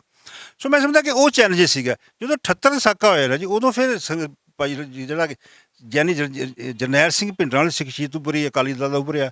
ਦੇਖੋ ਜਜ਼ਬਾ ਬੜਾ ਸੀ ਉਸ ਵੇ, ਲੇਕਿਨ ਮੈਂ ਸਮਝਦਾ ਕਿ ਡਿਸਪਾਈਟ ਆਲ ਦੀਜ਼ ਇਮੋਸ਼ਨਲਿਜ਼ਮ, ਜਿਹੜੀ ਕ੍ਰਾਈਸਿਸ ਨਾ ਲੀਡਰਸ਼ਿਪ ਦਾ, ਉਹ ਨਹੀਂ ਸਾਰਾ ਸਾਲ ਹੋਇਆ ਜੀ। ਕੌਮ ਨੇ ਕਦੇ ਵੀ ਕਿਸੇ ਆਗੂ ਦਾ ਜਾਂ ਆਗੂ ਦੇ ਕਿਸੇ ਦਾ ਉਹਦਾ ਮੂੰਹ ਨਹੀਂ ਮੋੜਿਆ, ਉਹਦੇ 'ਤੇ ਪੂਰਾ ਫੁੱਲ ਚੜਾਏ ਨੇ। ਲੇਕਿਨ ਸਵਾਲ ਇਹ ਪੈਦਾ ਹੁੰਦਾ ਜੀ, ਅੱਜ ਵੀ ਦੇਖਦੇ ਹਾਂ ਅਸੀਂ, ਜੇ ਉਹ ਲੀਡਰਸ਼ਿਪ ਕ੍ਰਾਈਸਿਸ ਉਸ ਸਮੇਂ ਸੀਗਾ। ਦੇਖੋ ਅਸੀਂ ਦਲ ਖਾਲਸਾ ਵੱਲੋਂ ਜਦੋਂ ਬਣਾਇਆ ਅਸੀਂ ਵੀ ਉਸ ਸਟਰਗਲ 'ਚੋਂ ਨਿਕਲੇ ਸੀਗੇ, ਜਿਹੜੀ 78 ਦੀ ਸਟਰਗਲ ਸੀ ਨਾ ਜੀ। ਸਟਰਗਲ 'ਚੋਂ ਨਿਕਲ ਕੇ ਅਸੀਂ ਸੰਘਰਸ਼ ਕੀਤਾ। ਉਹਦਾ ਸਾਡਾ ਪੀਕ ਸੀਗਾ ਹਾਈਜੈਕਿੰਗ, ਜਿਹੜੀ ਕਿ 81 'ਚ ਹੋਇਆ। ਹੁਣ ਉਹਦੇ 'ਚ ਗੱਲ ਬੜੀ ਸਪਸ਼ਟ ਸੀਗਾ ਕਿ ਅਸੀਂ ਤਾਂ ਇੱਕ ਆਲਟਰਨੇਟਿਵ ਬਣਾ ਰਹੇ ਸੀ ਨਾ ਜੀ, ਆਲਟਰਨੇਟਿਵ ਅਕਾਲੀ ਕਲਚਰ। ਸਾਡਾ ਮਤਲਬ ਇਹ ਜਦੋਂ ਅਸੀਂ ਡਿਸਕਸ ਕਰਦੇ ਸੀ ਗਜਿੰਦਰ ਸਿੰਘ ਹੋਰਾਂ ਨਾਲ ਸਾਰਾ ਸੀਗਾ ਕਿ ਜਿਹੜੇ ਅਕਾਲੀ ਪੋਲਿਟਿਕਸ ਹੈ, ਉਸ ਦਾ ਟ੍ਰਾਂਜੀਸ਼ਨਲ ਪੀਰੀਅਡ ਆ ਗਿਆ ਹੈ, ਚਾਹੇ ਪੰਜਾਬੀ ਸੂਬੇ ਪਿਛਲਾ ਸੀਗਾ ਜਾਂ ਐਮਰਜੈਂਸੀ ਦਾ ਸੀਗਾ। ਸੋ ਜਦੋਂ ਟ੍ਰਾਂਜੀਸ਼ਨ ਜਿਹੜੀ ਸੀ ਨਾ, ਅਕਾਲੀ ਕਲਚਰ ਦੀ ਟ੍ਰਾਂਜੀਸ਼ਨ ਖਾਲਸਾ ਕਲਚਰ 'ਚ ਹੋਣੀ ਚਾਹੀਦੀ, ਨਵੀਂ ਰਾਜਨੀਤੀ ਹੋਣੀ ਚਾਹੀਦੀ ਸੀ। ਜਦੋਂ ਅਸੀਂ ਉਹ ਖਾਲਸਾ ਕਲਚਰ ਜਿਹੜੇ ਸੀਗੇ ਪੋਲਿਟਿਕਸ ਦਾ ਨਵਾਂ ਮੁਹਾਦਰਾ ਜੇ ਮਜ਼ਾਕ ਸੈੱਟ ਕਰ ਰਹੇ ਸੀਗੇ, ਅੱਜ ਮੈਂ ਜਦੋਂ ਮਹਿਸੂਸ ਕਰਦਾ ਵੀ ਅੱਜ ਉਹ ਜਿਹੜਾ ਅਸੀਂ ਉਹ ਸ਼ੁਰੂ ਕੀਤਾ ਸੀਗਾ, ਅੱਜ ਉਹ ਜਿਹੜਾ ਸਟਰਕਚਰ ਹੈ ਜਾਂ ਮਿਜ਼ਾਜ ਹੈ, ਅਜੇ ਤੱਕ ਨਹੀਂ ਬਦਲਿਆ ਜੀ। ਯਾਨੀ ਜੇਕਰ ਉਹ ਅਕਾਲੀ ਕਲਚਰ ਅੱਜ ਤੱਕ, ਉਦੋਂ ਤਾਂ ਫਿਰ ਤਕੜੀ ਸੀ, ਲੌਂਗੋਵਾਲ ਸਾਹਿਬ ਸੀਗੇ, ਸਿੱਤਲਵੰਡੀ ਸੀਗੇ, ਗੁਰਚਰਨ ਸਿੰਘ ਟੋੜਾ ਸੀਗੇ, ਸਾਰੇ ਸੀਗੇ ਨਾ ਜੀ। ਅੱਜ ਉਹ ਵੀ ਹੈ ਨਹੀਂ ਗੇ। ਉਹੀ ਤਾਂ ਮੇਰਾ ਸਵਾਲ ਆ ਕਿ ਤੁਸੀਂ ਅਕਾਲੀ ਕਲਚਰ ਤੋਂ ਖਾਲਸਾ ਕਲਚਰ ਵੱਲ ਨੂੰ ਟ੍ਰਾਂਜੀਸ਼ਨ ਦੀ ਗੱਲ ਸੋਚ ਰਹੇ ਸੀ, ਪਰ ਅੱਜ ਤਾਂ ਅਕਾਲੀ ਕਲਚਰ ਵੀ ਜਿਹੜਾ ਆ ਉਹ ਵੀ ਡਿਸਕ੍ਰੈਡਿਟ ਹੋ ਗਿਆ। ਨਹੀਂ, ਉਹੀ ਤਾਂ ਮੈਂ ਗੱਲ ਕਰਨ ਲੱਗਾ ਨਾ ਜੀ। ਸਗੋਂ ਅੱਜ ਦਾ ਕ੍ਰਾਈਸਿਸ ਹੈ, ਅੱਜ ਦੀ ਜਨਰੇਸ਼ਨ ਦੀ ਕ੍ਰਾਈਸਿਸ ਸਾਡੇ ਕ੍ਰਾਈਸਿਸ ਨਾਲ ਜ਼ਿਆਦਾ ਗਰੇਵ ਹੈ, ਜ਼ਿਆਦਾ ਸੀਰੀਅਸ ਹੈ, ਕਿਉਂਕਿ ਉਦੋਂ ਇੱਕ ਸਮੂਥ ਟ੍ਰਾਂਜੀਸ਼ਨ ਹੋ ਸਕਦੀ ਸੀ, ਪ੍ਰੋਵਾਈਡਡ ਕਿ ਅਸੀਂ ਥੋੜ੍ਹਾ ਜਿਹਾ ਹੋਰ ਵਰਕ ਆਊਟ ਕਰਦੇ ਅਸੀਂ। ਕਿਉਂਕਿ ਮੈਂ ਸਮਝਦਾ ਕਿ ਅਸੀਂ ਜਦੋਂ ਹਾਈਜੈਕਿੰਗ ਕੀਤੀ ਤਾਂ ਅਸੀਂ ਔਰਗਨਾਈਜੇਸ਼ਨ ਤਾਂ ਸਾਡੀ ਚੱਲੇਗੀ ਉੱਪਰ, ਜਾਂ ਇੱਕ ਆਈਡੀਆ ਚਲਾ ਗਿਆ, ਲੇਕਿਨ ਔਰਗਨਾਈਜੇਸ਼ਨ ਖਤਮ ਹੋ ਗਈ ਜੀ। ਠੀਕ ਹੈ, ਗਜਿੰਦਰ ਸਿੰਘ ਪਾਕਿਸਤਾਨ ਚਲੇ ਗਏ, ਮੈਂ ਇੱਥੇ ਫਸਿਆ ਗਿਆ। ਸੋ ਮੈਂ ਸਮਝਦਾ ਕਿ ਉਹ ਜਿਹੜਾ ਕ੍ਰਾਈਸਿਸ ਸੀਗਾ ਨਾ, ਜੋ ਅਸੀਂ ਫੇਸ ਕਰ ਸਕਦੇ ਸੀਗੇ, ਆਈ ਐਮ ਟੋਟਲੀ ਫੁੱਲੀ ਕਨਫੀਡੈਂਟ। ਲੇਕਿਨ ਅੱਜ ਦੀ ਜਨਰੇਸ਼ਨ ਜਿਹੜੀ ਹੈ ਨਾ ਜੀ, ਉਹਦੇ ਵਾਸਤੇ ਇੱਕ ਚੰਗੇ ਭਾਗਾਂ ਨੂੰ ਇਹ ਹੈ ਕਿ ਜਦੋਂ ਅਕਾਲੀ ਦਲ ਡਿਸਕ੍ਰੈਡਿਟ ਹੋ ਗਿਆ ਤਾਂ ਸਪੇਸ ਉਹਦੇ ਸਿੱਧ ਬਣੀ ਹੋਈ ਹੈ ਨਵੀਂ ਰਾਜਨੀਤੀ ਵਾਸਤੇ। ਸੋ ਜਦੋਂ ਰਾਜਨੀਤੀ ਕਿਵੇਂ ਦੀ ਹੋ ਸਕਦੀ ਆ ਉਹ? ਹਾਂ, ਇਹ ਇੱਕ ਬੜਾ ਕੁਐਸਚਨ ਇੰਪੋਰਟੈਂਟ ਹੈ ਕਿ ਅੱਜ ਦੀ ਰਾਜਨੀਤੀ ਜਿਹੜੀ ਹੈ ਜੀ, ਉਹ ਕਿਸ ਤਰ੍ਹਾਂ ਦੀ ਹੋਵੇ। ਦੇਖੋ ਸਮਾਂ ਬਦਲ ਜਾਂਦੇ ਨੇ ਜੀ। ਸਮੇਂ ਦੇ ਨਾਲ ਜਿਸ ਤਰ੍ਹਾਂ ਅਸੀਂ ਡਿਵੈਲਪਮੈਂਟ ਹੁੰਦੀ ਹੈ, ਐਵੋਲੂਸ਼ਨ ਹੁੰਦਾ ਹੈ, ਉਹ ਸਾਡੇ ਆਈਡੀਆਜ਼ ਦਾ ਵੀ ਐਵੋਲੂਸ਼ਨ ਹੈ, ਪਰਸੈਪਸ਼ਨ ਦਾ ਵੀ ਐਵੋਲੂਸ਼ਨ ਹੈ, ਲੋਕਾਂ ਦੀ ਸੋਚ ਦਾ ਐਵੋਲੂਸ਼ਨ ਹੈ, ਇਕਨੋਮਿਕ ਇਸ਼ੂਜ਼ ਹੈਗੇ ਨੇ, ਸੋਸ਼ਲ ਇਸ਼ੂਜ਼ ਨੇ, ਕਲਚਰਲ ਇਸ਼ੂਜ਼ ਨੇ, ਬੋਲੀ ਦੇ ਇਸ਼ੂਜ਼ ਨੇ, ਯਾਨੀ ਇਨਵਾਇਰਨਮੈਂਟ ਦੇ ਇਸ਼ੂਜ਼ ਨੇ। ਯਾਨੀ ਸਨ 80 ਦੀ ਰਾਜਨੀਤੀ ਹੈ ਅਤੇ 20 ਦੀ ਰਾਜਨੀਤੀ 'ਚ ਫਰਕ ਆ ਗਿਆ ਜੀ 40 ਸਾਲ ਦਾ।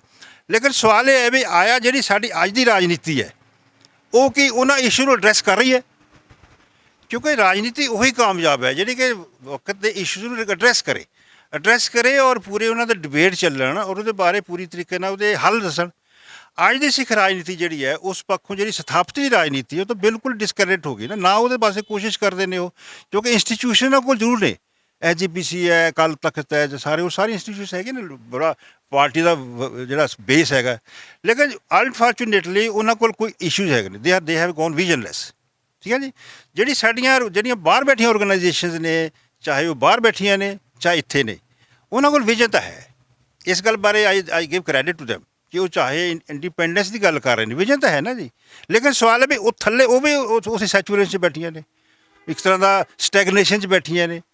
ਇਹ ਆਈਡੀਆ ਤਾਂ ਚਲਾ ਗਿਆ ਵੀ ਕੇਂਦਰ ਸਰਕਾਰ ਸਾਡੇ ਨਾਲ ਇਸ ਤਰ੍ਹਾਂ ਕਰਦੀ ਹੈ, ਪੰਜਾਬ ਸਰਕਾਰ ਕੀ ਕੀਤੀ ਹੈ, ਜਾਂ ਸਾਰਾ ਜੋ ਕੁਝ ਵੀ ਚੱਲ ਰਿਹਾ ਨਾ ਜੀ, ਉਹਦੇ 'ਚ ਅਕਾਲੀ ਦਲ ਜਿਹੜਾ ਹੈ ਉਸਨੇ ਉਹ ਮਿਲੀ ਭੁਗਤ ਹੈ, ਰਾਜਨੀਤੀ ਕੁਝ ਚੱਲਦੀ ਹੈ। ਸੋ ਮੈਂ ਸਮਝਦਾ ਕਿ ਇਸ ਲਈ ਜਿਹੜੀ ਅੱਜ ਦੀ ਜਨਰੇਸ਼ਨ ਹੈ, ਜਾਂ ਜਿਹੜੇ ਸਾਡੇ ਕੋਲ ਜਿਹੜੇ ਮਤਲਬ ਸਭ ਤੋਂ ਬਾਅਦ 'ਚ ਆਏ, ਜਿਹੜੇ ਕਿ ਮਤਲਬ 80s 'ਚ ਜਿਨ੍ਹਾਂ ਨੇ ਕੰਮ ਕੀਤਾ ਜਾਂ 90s ਕੰਮ ਕੀਤਾ, ਉਹਨਾਂ ਵਾਸਤੇ ਇੱਕ ਬੜੀ ਵੱਡਾ ਇੱਕ ਚੈਲੰਜ ਇਹ ਹੈ ਕਿ ਉਹ ਆਉਣ ਵਾਲੇ 50-30 ਸਾਲ ਦੀ ਘੱਟੋ ਘੱਟ, ਮੈਂ 2050 ਤੱਕ ਲੈ ਕੇ ਚੱਲਦਾ, ਉਹ ਜਿਹੜੀ ਨਵੀਂ ਜਨਰੇਸ਼ਨ ਅੱਜ ਜਵਾਨ ਹੋ ਰਹੀ ਹੈ ਤੁਹਾਡੀ ਵਰਗੀ ਜਾਂ ਹੋਰ ਲੋਕ ਨੇ, ਉਹਨਾਂ ਲਈ ਕੀ ਨਵੀਂ ਚੀਜ਼ ਦੇ ਰਹੀ ਹੈ। ਸੋ ਮੈਂ ਸਮਝਦਾ ਕਿ ਅੱਜ ਦੀ ਰਾਜਨੀਤੀ ਨੂੰ ਇੱਕ ਨਵੇਂ ਅਰਥ ਦੇਣੇ ਪੈਣਗੇ।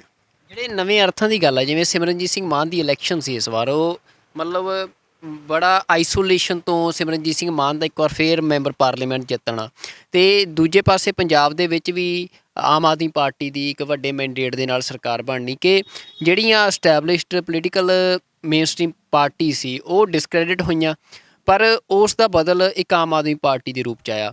ਪਰ ਸਿਮਰਨਜੀਤ ਸਿੰਘ ਮਾਨ ਦੀ ਜਿੱਤ ਨੇ ਇੱਕ ਇਹ ਨਵੀਂ ਸੰਭਾਵਨਾ ਵੀ ਕੀ ਪੈਦਾ ਕਰ ਦਿੱਤੀ ਆ ਵੀ ਕੀ ਸਿੱਖ ਸੋਚ ਵਾਲੀ ਜਾਂ ਸਿੱਖ ਪੋਲੀਟਿਕਸ ਨੂੰ ਜਿਹੜੀ ਪ੍ਰਣਾਈ ਕੋਈ ਪਾਰਟੀ ਹੋਵੇ, ਉਹ ਪੰਜਾਬ ਦੇ ਵਿੱਚ ਅਗਲੀਆਂ ਇਲੈਕਸ਼ਨਸ ਦੇ ਵਿੱਚ ਜਿਹੜਾ ਆ ਉਹ ਕੋਈ ਵੱਡਾ ਮਾਰਕਾ ਮਾਰ ਸਕਦੀ ਆ। ਦੇਖੋ ਇੱਥੇ ਨਾ ਜੀ ਦੋ ਗੱਲਾਂ ਨੇ। ਤੁਸੀਂ ਕੀ ਸਿਮਰਨਜੀਤ ਸਿੰਘ ਮਾਨ ਦੀ ਜਿੱਤ ਨੂੰ ਐਜ਼ ਏ ਰੀਅਲਿਜ਼ਮ ਦੇਖਦੇ ਹੋ, ਦੇ ਤੌਰ 'ਤੇ ਸਟ੍ਰੈਟੇਜਿਕ ਰੀਅਲਿਜ਼ਮ ਦੇਖਦੇ ਹੋ, ਜਾਂ ਆਈਸੋਲੇਸ਼ਨ 'ਚ ਦੇਖਦੇ ਹੋ? ਅਗਰ ਆਈਸੋਲੇਸ਼ਨ ਦੇਖੋਗੇ ਤਾਂ ਉਹ ਕਹਿ ਰਹੇ ਨੇ ਮੈਂ ਤਾਂ ਜੰਮੂ ਕਸ਼ਮੀਰ ਇਲੈਕਸ਼ਨ ਲੜਾਂਗਾ। ਦੂਜਾ ਬੇਸ ਨਹੀਂ ਬਣਾ ਪਾ ਰਹੇ। ਜਿਵੇਂ ਜਦੋਂ ਇਹ ਇਲੈਕਸ਼ਨ ਹੋਈ ਜਿੱਤੇ ਸੀ ਨਾ ਜੀ, ਮੈਂ ਆਰਟੀਕਲ ਬੜਾ ਵਧੀਆ ਲਿਖਿਆ ਸੀਗਾ, ਛਪਿਆ ਸੀ ਅਖਬਾਰਾਂ 'ਚ, ਬਈ ਇਸ ਲਈ ਕੀ ਸਿਮਰਨਜੀਤ ਸਿੰਘ ਮਾਨ ਦੀ ਜਿੱਤ ਨਾਲ ਜਿਹੜੀ ਸਮੁੱਚੀ ਸਿੱਖ ਰਾਜਨੀਤੀ ਹੈ, ਕਿਉਂਕਿ ਅਕਾਲੀ ਪੋਲੀਟਿਕਸ ਉਹਦਾ ਹਿੱਸਾ ਹੈ, ਸਮੁੱਚੇ ਤੌਰ 'ਤੇ ਟੋਟੈਲਿਟੀ ਦੇਖੀ ਨਾ, ਜੋ ਹੋਰ ਗਰੁੱਪ ਸਾਰੇ ਆ ਜਾਂਦੇ ਨੇ, ਕਿ ਉਹ ਜਿਹੜੀ ਪੁਨਰ ਸੁਰਜੀਤੀ ਹੋ ਜਾਏਗੀ, ਰਿਵਾਈਵਲ ਹੋ ਜਾਏਗੀ। ਉਹ ਜੇ ਪੁਨਰ ਸੁਰਜੀਤੀ ਹੈ ਨਾ ਜੀ, ਉਹ ਮੁੱਦਾ ਇਹ ਹੈ ਕਿ ਪੁਨਰ ਸੁਰਜੀਤੀ ਨਾ ਅਕਾਲੀ ਦਲ ਹੋਰ ਹੋ ਰਹੀ ਹੈ ਅਤੇ ਨਾ ਸਿਮਰਨਜੀਤ ਸਿੰਘ ਮਾਨ ਕੋਈ ਦੇ ਰਿਹਾ ਹੈ, ਮਤਲਬ ਸਟਰਕਚਰ ਤਾਂ ਨਹੀਂ ਦੇ ਰਿਹਾ ਨਾ ਜੀ। ਤੁਸੀਂ ਆਮ ਆਦਮੀ ਪਾਰਟੀ ਦੀ ਗੱਲ ਕਰਦੇ ਹੋ। ਦੇਖੋ ਜਿਹੜੀ ਕੋਈ ਵੀ ਰਾਜਨੀਤੀ ਹੈ, ਸੱਤਾ ਹੈ ਨਾ ਜੀ, ਉਹ ਵਿਚਾਰਧਾਰਾ ਅਤੇ ਪਰਸੈਪਸ਼ਨ 'ਤੇ ਖੜ੍ਹੀ ਹੁੰਦੀ ਹੈ। ਵਿਚਾਰਧਾਰਾ ਸਾਡੇ ਕੋਲ ਹੈ, ਵਿਚਾਰਧਾਰਾ ਕੇਜਰੀਵਾਲ ਵੀ ਲੈ ਕੇ ਆਇਆ, ਜਿਹੋ ਜਿਹੀ ਲੈ ਕੇ ਆਇਆ, ਲੇਕਿਨ ਉਹਨੇ ਪਰਸੈਪਸ਼ਨ ਬੜੇ ਕਲੀਅਰ ਦੇ ਦਿੱਤੇ, ਮੈਂ ਸੱਤਾ 'ਚ ਆਉਣਾ ਹੈ। ਜਦੋਂ ਸੱਤਾ 'ਚ ਆਉਣ ਵਾਸਤੇ ਤੁਸੀਂ ਇੱਕ ਮਨ ਬਣਾ ਲੈਂਦੇ ਹੋ, ਉਹਦੇ ਵਾਸਤੇ ਉਹਦੇ ਮੁਤਾਬਕ ਵਰਕ ਕਰਦੇ ਹੋ, ਉਹ ਅਕਾਲੀ ਦਲ ਵੀ ਵਰਕ ਕਰਦਾ ਸੱਤਾ ਜਾਣ ਵਾਸਤੇ। ਪਰ ਸਵਾਲ ਹੈ ਵੀ ਜਿਹੜੇ ਸਿੱਖ ਧਿਰਾਂ ਨੇ, ਸਿੱਖ ਸੋਚ ਵਾਲੇ ਸੱਤਾਧਾਰੀ ਲੋਕ ਨੇ, ਉਹਨਾਂ ਕੋਲ ਕੀ ਪਰਸੈਪਸ਼ਨ ਨੇ, ਉਹਨਾਂ ਕੋਲ ਲੋਕਾਂ ਨੂੰ ਦੇਣ ਵਾਸਤੇ ਕੀ ਇਸ਼ੂਜ਼ ਹੈਗੇ ਨੇ। ਜਜ਼ਬਾਤੀ ਉਲਾਰਪਣ ਦੇ ਵਿੱਚ ਤਾਂ ਦੀਪ ਸਿੱਧੂ ਵੀ ਚਲੇ ਗਏ ਤਾਂ ਉਹ ਜਿੱਤ ਗਏ, ਸਿਮਰਨਜੀਤ ਸਿੰਘ ਮਾਨ ਜਿੱਤ ਗਏ, ਲੇਕਿਨ ਸਵਾਲ ਇਹ ਹੈ ਕਿ ਬੇਸ ਕਿੱਥੇ ਹੈ, ਆਰਗੇਨਾਈਜੇਸ਼ਨਲ ਬੇਸ ਲੋਕਾਂ ਨਾਲ ਜੋੜ ਕੇ, ਕਿਉਂਕਿ ਜਿਹੜੇ ਪੰਜਾਬ ਦੀ ਡੈਮੋਗ੍ਰਾਫਿਕ ਹੈ ਨਾ ਜੋ ਬੜੀ ਪ੍ਰੋਬਲਮ 'ਚ ਹੈ। ਉਹ ਤਾਂ ਤਾਮਿਲਨਾਡੂ ਵਰਗੀ ਸਥਿਤੀ ਤਾਂ ਹੈ ਨਹੀਂ ਜੇ ਇੱਥੇ, ਵੀ ਉਹ ਜਿਹੜਾ ਦਰਾਵੜ ਹੈ ਉਹ ਤਾਮਿਲਨਾਡੂ ਵਾਂਗੂ, ਦਰਾਵੜ ਦਾ ਤਾਮਿਲਨਾਡੂ ਜਿਹੜਾ ਹੈ ਉਹ ਦਰਾਵੜ ਵਰਗੇ ਸੋਚਦਾ। ਉਹਦੇ 'ਚ ਸੈਂਟਰ ਜਿਹੜੀਆਂ ਆਰਗੇਨਾਈਜੇਸ਼ਨਸ ਨੇ ਪਾਰਟੀ ਨੂੰ, ਤਾਂ ਉਹਨੂੰ ਥਾਂ ਹੀ ਨਹੀਂ ਮਿਲਦੀ ਉੱਥੇ, ਉਹ ਦਿਸ ਵੇ ਉਹ ਦੈਟ ਵੇ, ਦਰਾਵੜ ਜਿੱਤਦੇ ਨਾ ਜੀ। ਪੰਜਾਬ ਦੀ ਸਥਿਤੀ ਐਸੀ ਨਹੀਂ ਹੈਗੀ। ਪੰਜਾਬ ਦੀ ਬੜੀ ਫਲੂਇਡ, ਬੜੀ ਡੈਮੋਗ੍ਰਾਫਿਕਲੀ ਯੂ ਨੋ ਬੈਟਰ। ਉਹਦੇ 'ਚ ਜਿਹੜਾ ਹਿੰਦੂ ਵੀ ਬੈਠਾ ਹੈ, ਦਲਿਤ ਵੀ ਬੈਠਾ ਹੈ, ਉਹਦੇ 'ਚ ਡੇਰੇਦਾਰੀਆਂ ਨੇ, ਉਹਦੇ 'ਚ ਕਈ ਤਰ੍ਹਾਂ ਦੇ ਐਂਟੀ ਲੋਕ ਨੇ। ਅਕਾਲੀ ਦਲ 'ਤੇ ਸੋਚ ਥੋੜ੍ਹੀ ਰਹਿੰਦੀ ਜੀ, ਜੇ ਅਕਾਲੀ ਦਲ ਦੀ ਸੋਚ ਤਾਂ ਉਹ ਵੀ ਥੋੜ੍ਹੀ ਸੋਚ ਰਹਿ ਗਈ। ਸੋ ਮੈਂ ਸਮਝਦਾ ਇਹਦੇ 'ਤੇ ਜਦੋਂ ਤੁਸੀਂ ਵਰਕਆਊਟ ਕਰੋਗੇ ਤਾਂ ਬੜਾ ਕੰਮ ਕਰਨਾ ਪਏਗਾ, ਤਾਂ ਤੁਸੀਂ ਉਹ ਸੱਤਾ ਦੇ ਵਿੱਚ ਆ ਸਕਦੇ ਹੋ। ਪਰ ਸਵਾਲ ਪੈਦਾ ਹੁੰਦਾ ਕਿ ਅਸੀਂ ਸੱਤਾ 'ਚ ਆ ਸਕਦੇ ਹਾਂ? ਜੇ ਆਮ ਆਦਮੀ ਪਾਰਟੀ ਆਈ ਹੈ ਤਾਂ ਉਹ ਇੱਕ ਤਰ੍ਹਾਂ ਦੀ ਉਸ ਗੈਪ ਨੂੰ, ਉਸ ਖਲਾ ਨੂੰ ਭਰਿਆ ਉਸਨੇ। ਪਰ ਮੇਰਾ ਫਿਰ ਕਾਊਂਟਰ ਕੁਐਸਚਨ ਹੈ ਤੁਹਾਡੇ ਨੂੰ, ਵੀ ਉਹ ਜਿਹੜਾ ਗੈਪ ਹੈ ਔਰ ਉਹ ਦੂਜੀਆਂ ਪਾਰਟੀਆਂ ਕਿਉਂ ਨਹੀਂ ਭਰ ਸਕੀਆਂ, ਸੂਬਾਈ ਪਾਰਟੀ ਕਿਉਂ ਨਹੀਂ ਭਰ ਸਕੀਆਂ? ਬਿਲਕੁਲ, ਜਿਹੜੀ ਸੂਬਾਈ ਪਾਰਟੀ ਦੀ ਗੱਲ ਆ, ਹੁਣ ਅਕਾਲੀ ਦਲ ਦੀ ਪੋਲਿਟਿਕਸ ਜੇ ਆਪਾਂ ਦੇਖੀਏ, ਅਕਾਲੀ ਦਲ ਵੀ ਹੁਣ ਕੋਸ਼ਿਸ਼ ਕਰ ਰਿਹਾ ਜਿਵੇਂ ਸ਼੍ਰੋਮਣੀ ਗੁਰਦੁਆਰਾ ਪ੍ਰਬੰਧਕ ਕਮੇਟੀ ਦੇ ਰਾਹੀਂ ਦੁਬਾਰਾ ਪੰਥਕ ਐਕਟਿਵਿਜ਼ਮ ਕਰਨ ਦੀ। ਇਸ ਵਾਰ ਵੀ ਜਿਹੜੀ ਚੋਣ ਹੋਈ ਹੈ, ਜਿਵੇਂ ਉਹਦੇ ਵਿੱਚ ਬੀਬੀ ਜਗੀਰ ਕੌਰ ਦਾ ਜਿਹੜਾ ਸਾਰਾ ਰੋਲ ਰਿਹਾ, ਤੇ ਇੱਕ ਤਰ੍ਹਾਂ ਦੇ ਨਾਲ ਦੁਬਾਰਾ ਇਹ ਗੱਲ ਨੂੰ ਸਥਾਪਿਤ ਕਰਨ ਦੀ ਕੋਸ਼ਿਸ਼ ਕੀਤੀ ਗਈ ਕਿ ਹੁਣ ਲਿਫਾਫੇ 'ਚੋਂ ਪ੍ਰਧਾਨ ਨਹੀਂ ਨਿਕਲਦਾ, ਪ੍ਰਧਾਨ ਜਿਹੜਾ ਆ ਉਹ ਆਪਣੀ ਕਾਬਲੀਅਤ ਦੇ ਮੁਤਾਬਕ ਹਰਜਿੰਦਰ ਸਿੰਘ ਧਾਮੀ ਨੂੰ ਚੁਣਿਆ ਗਿਆ। ਹੁਣ ਲਗਾਤਾਰ ਸ਼੍ਰੋਮਣੀ ਗੁਰਦੁਆਰਾ ਪ੍ਰਬੰਧਕ ਕਮੇਟੀ, ਭਾਵੇਂ ਬੰਦੀ ਸਿੰਘਾਂ ਦੀ ਰਿਹਾਈ ਦਾ ਮਸਲਾ ਹੋਵੇ, ਵੀ ਇਹ ਕਿਹਾ ਜਾ ਰਿਹਾ ਹੈ ਕਿ ਸ਼੍ਰੋਮਣੀ ਅਕਾਲੀ ਦਲ ਆਪਣਾ ਪੰਥਕ ਵਿਸਥਾਰ ਜਿਹੜਾ ਆ ਉਸ ਨੂੰ ਦੁਬਾਰਾ ਹਾਸਲ ਕਰਨ ਲਈ ਸ਼੍ਰੋਮਣੀ ਗੁਰਦੁਆਰਾ ਪ੍ਰਬੰਧਕ ਕਮੇਟੀ ਦੇ ਰਾਹੀਂ ਪੰਥਕ ਪੈਂਤੜਾ ਖੇਡ ਰਿਹਾ। ਤਾਂ ਤੁਹਾਨੂੰ ਇਹ ਕਿੰਨਾ ਕੁ ਕਾਰਗਰ ਲੱਗ ਰਿਹਾ ਸਿੱਖ ਸਿਆਸਤ ਦੇ ਲਈ? ਦੇਖੋ, ਦੋ ਗੱਲਾਂ ਨੇ ਜੀ। ਇੱਕ ਤਾਂ ਐਸਜੀਪੀਸੀ ਦਾ ਜੋ ਧਾਮੀ ਕਲਚਰ ਹੈ, ਜਾਂ ਜਿਹਨੂੰ ਸੁਖਬੀਰ ਸਿੰਘ ਬਾਦਲ ਕਲਚਰ ਕਹਿ ਸਕਦੇ ਹੋ, ਜਗੀਰ ਕੌਰ ਨੇ ਰਿਵੋਲਟ ਕੀਤਾ ਹੈ। ਇਹ ਰਿਵੋਲਟ ਮਨਪ੍ਰੀਤ ਐਲੀ ਨੇ ਵੀ ਕੀਤਾ ਸੀਗਾ। ਹੁਣ ਸਾਨੂੰ ਸ਼ੱਕ ਪੈਂਦਾ ਹੈ, ਜਿਹੜੇ ਸਿੱਖ ਸੰਗਤ ਜਿਹੜੀ ਵਿਸ਼ਵਾਸ ਨਹੀਂ ਕਰ ਪਾ ਰਹੀ। ਦੇਖੋ, ਜਗੀਰ ਕੌਰ ਵਾਲੇ ਤੋਂ ਬਾਰੇ ਕਈ ਗੱਲਾਂ ਕੀਤੀਆਂ ਨਾ ਜੀ, ਜਿਹੜੀ ਇਸ ਲਈ ਜਿਹੜੀ ਪੁਨਰ ਸੁਜੀਤੀ ਦੀ ਗੱਲ ਹੈ ਨਾ ਜੀ, ਕਿਉਂਕਿ ਅਕਾਲੀ ਦਲ ਨੇ ਯਤਨ ਕਰਨੇ ਨੇ ਨਾ ਜੀ, ਕਿਉਂਕਿ ਉਹ ਤਾਂ ਚਾਹੇਗਾ ਕਿ ਹੋਰ ਪਾਰਟੀ ਉੱਠੇ, ਕੋਈ ਨਾ ਸਿੱਖ ਪਾਰਟੀ ਉੱਠੇ ਨਾ ਜੀ। ਜਦੋਂ ਉਹ ਇਸ ਪੱਖੋਂ ਨਹੀਂ ਉੱਠਦੇ, ਬਾਹਰੋਂ ਕੋਈ ਚੈਲੰਜ 'ਚ ਨਹੀਂ ਨਿਕਲ ਰਿਹਾ ਜਾਂ ਨਿਕਲ ਰਿਹਾ, ਤੇ ਅਜੇ ਆਰਗੇਨਾਈਜ਼ ਨਹੀਂ ਹੋਇਆ, ਤੇ ਜਗੀਰ ਕੌਰ ਆਈ ਸਾਹਮਣੇ ਜੀ। ਪਰ ਸਵਾਲ ਪੈਦਾ ਹੁੰਦਾ ਜੀ, ਜਿਹੜਾ ਮੇਰਾ ਕਾਊਂਟਰ ਕੁਐਸਚਨ ਫਿਰ ਮੈਂ ਕਰਾਂਗਾ, ਕਿ ਅੱਜ 102 ਸਾਲ ਹੋ ਗਏ ਨੇ। ਕੱਲ੍ਹ 15 ਨਵੰਬਰ ਸੀ, ਸ਼੍ਰੋਮਣੀ ਕਮੇਟੀ ਨੇ 102 ਸਾਲਾ ਦਿਵਸ ਮਨਾਇਆ ਆਪਣੀ ਹੋਂਦ ਦਾ। ਸਵਾਲ ਹੈ ਵੀ ਜਦੋਂ 100 ਸਾਲ ਇੱਕ ਆਰਗੇਨਾਈਜੇਸ਼ਨ ਹੋ ਚੁੱਕਾ ਹੈ ਔਰ ਬੜਾ ਉਹਦੇ 'ਤੇ ਜ਼ਿੰਮੇਵਾਰੀਆਂ ਸਮੇਂ ਨਾਲ ਪੈ ਗਈਆਂ ਨੇ, ਤਾਂ ਕੀ ਅੱਜ ਦੇ ਸਮੇਂ 'ਚ ਐਸਜੀਪੀਸੀ ਕੋਲ ਆਉਣ ਵਾਲੇ ਸਮੇਂ ਦੇ 50 ਸਾਲ 10 ਸਾਲ 15 ਸਾਲ ਵਾਸਤੇ ਕੀ ਏਜੰਡਾ ਹੈ? ਕੀ ਐਸਜੀਪੀਸੀ ਜਿਹੜੀ ਬਿੱਲ ਪਾਸ ਕਰਨ ਤੱਕ ਰਹੇਗੀ, ਜਾਂ ਜਿਹੜੀ ਇਹ ਅਕਾਲ ਤਖਤ ਸਾਹਿਬ ਜਾਂ ਅਕਾਲ ਤਖਤ ਸਾਹਿਬ ਵੇਖਦਾ, ਕੀ ਅਕਾਲ ਤਖਤ ਸਾਹਿਬ ਆਪਣਾ ਰੋਲ ਅਦਾ ਕਰ ਸਕੇਗਾ? ਕਿਉਂਕਿ ਅਕਾਲ ਤਖਤ ਸਾਹਿਬ ਤਾਂ ਸਾਡੇ ਮਨਾਂ 'ਚ ਵਸਦਾ ਹੈ, ਸਾਡੀ ਸੋਚ 'ਚ ਵਸਦਾ ਹੈ। ਹੁਣ ਇਹਦੇ 'ਚ ਆ ਕੇ ਜਿਹੜਾ ਰਾਜਨੀਤੀਕਰਨ ਹੈ ਐਸਜੀਪੀਸੀ ਦਾ ਔਰ ਅਕਾਲ ਤਖਤ ਸਾਹਿਬ ਦੇ ਜਥੇਦਾਰ ਸਾਹਿਬ ਦਾ, ਉਹ ਰਾਜਨੀਤੀਕਰਨ 'ਚੋਂ ਨਿਕਲਣਾ ਪਏਗਾ ਜੀ। ਜਦ ਤੱਕ ਤੁਸੀਂ ਉਹ ਜਿਹੜਾ ਉਹਦਾ ਸੁਖਬੀਰ ਸਿੰਘ ਬਾਦਲ ਦੀ ਰਾਜਨੀਤੀ ਹੈ, ਕਿਉਂਕਿ ਸਾਰਾ ਉਹਦੇ ਹੈਂਡ ਪਿਕਡ ਨਾ ਜੀ ਇਹ। ਸੋ ਇਹ ਮੈਂ ਜਗੀਰ ਕੌਰ ਨੂੰ ਵੇਖਣਾ ਪਏਗਾ ਕਿ ਆਉਣ ਵਾਲੇ ਸਮੇਂ 'ਚ ਉਹ ਕਿਸ ਤਰ੍ਹਾਂ ਕੰਮ ਕਰਦੀ ਹੈ। ਐਸਜੀਪੀਸੀ ਇੱਕ ਨਵੇਂ ਰਿਫਾਰਮਸ ਲੈ ਕੇ ਕਿਸ ਢੰਗ ਨਾਲ ਲੋਕਾਂ ਦਾ ਵਿਸ਼ਵਾਸ ਜਿੱਤਦੀ ਹੈ, ਔਰ ਉਸ ਰਾਜਨੀਤੀ ਕਿਵੇਂ ਨਿਕਲਦੀ ਹੈ, ਔਰ ਜਿਹੜਾ ਅਕਾਲੀ ਦਲ ਦਾ ਹੈਗਾ ਉਹ ਰਾਜਨੀਤੀ ਤੋਂ ਐਸਜੀਪੀਸੀ ਦੂਰੀ ਬਣਾ ਕੇ ਇੱਕ ਆਪਣੇ ਤੌਰ 'ਤੇ ਕਿਵੇਂ ਰਿਵਾਈਵ ਕਰਦਾ ਹੈ।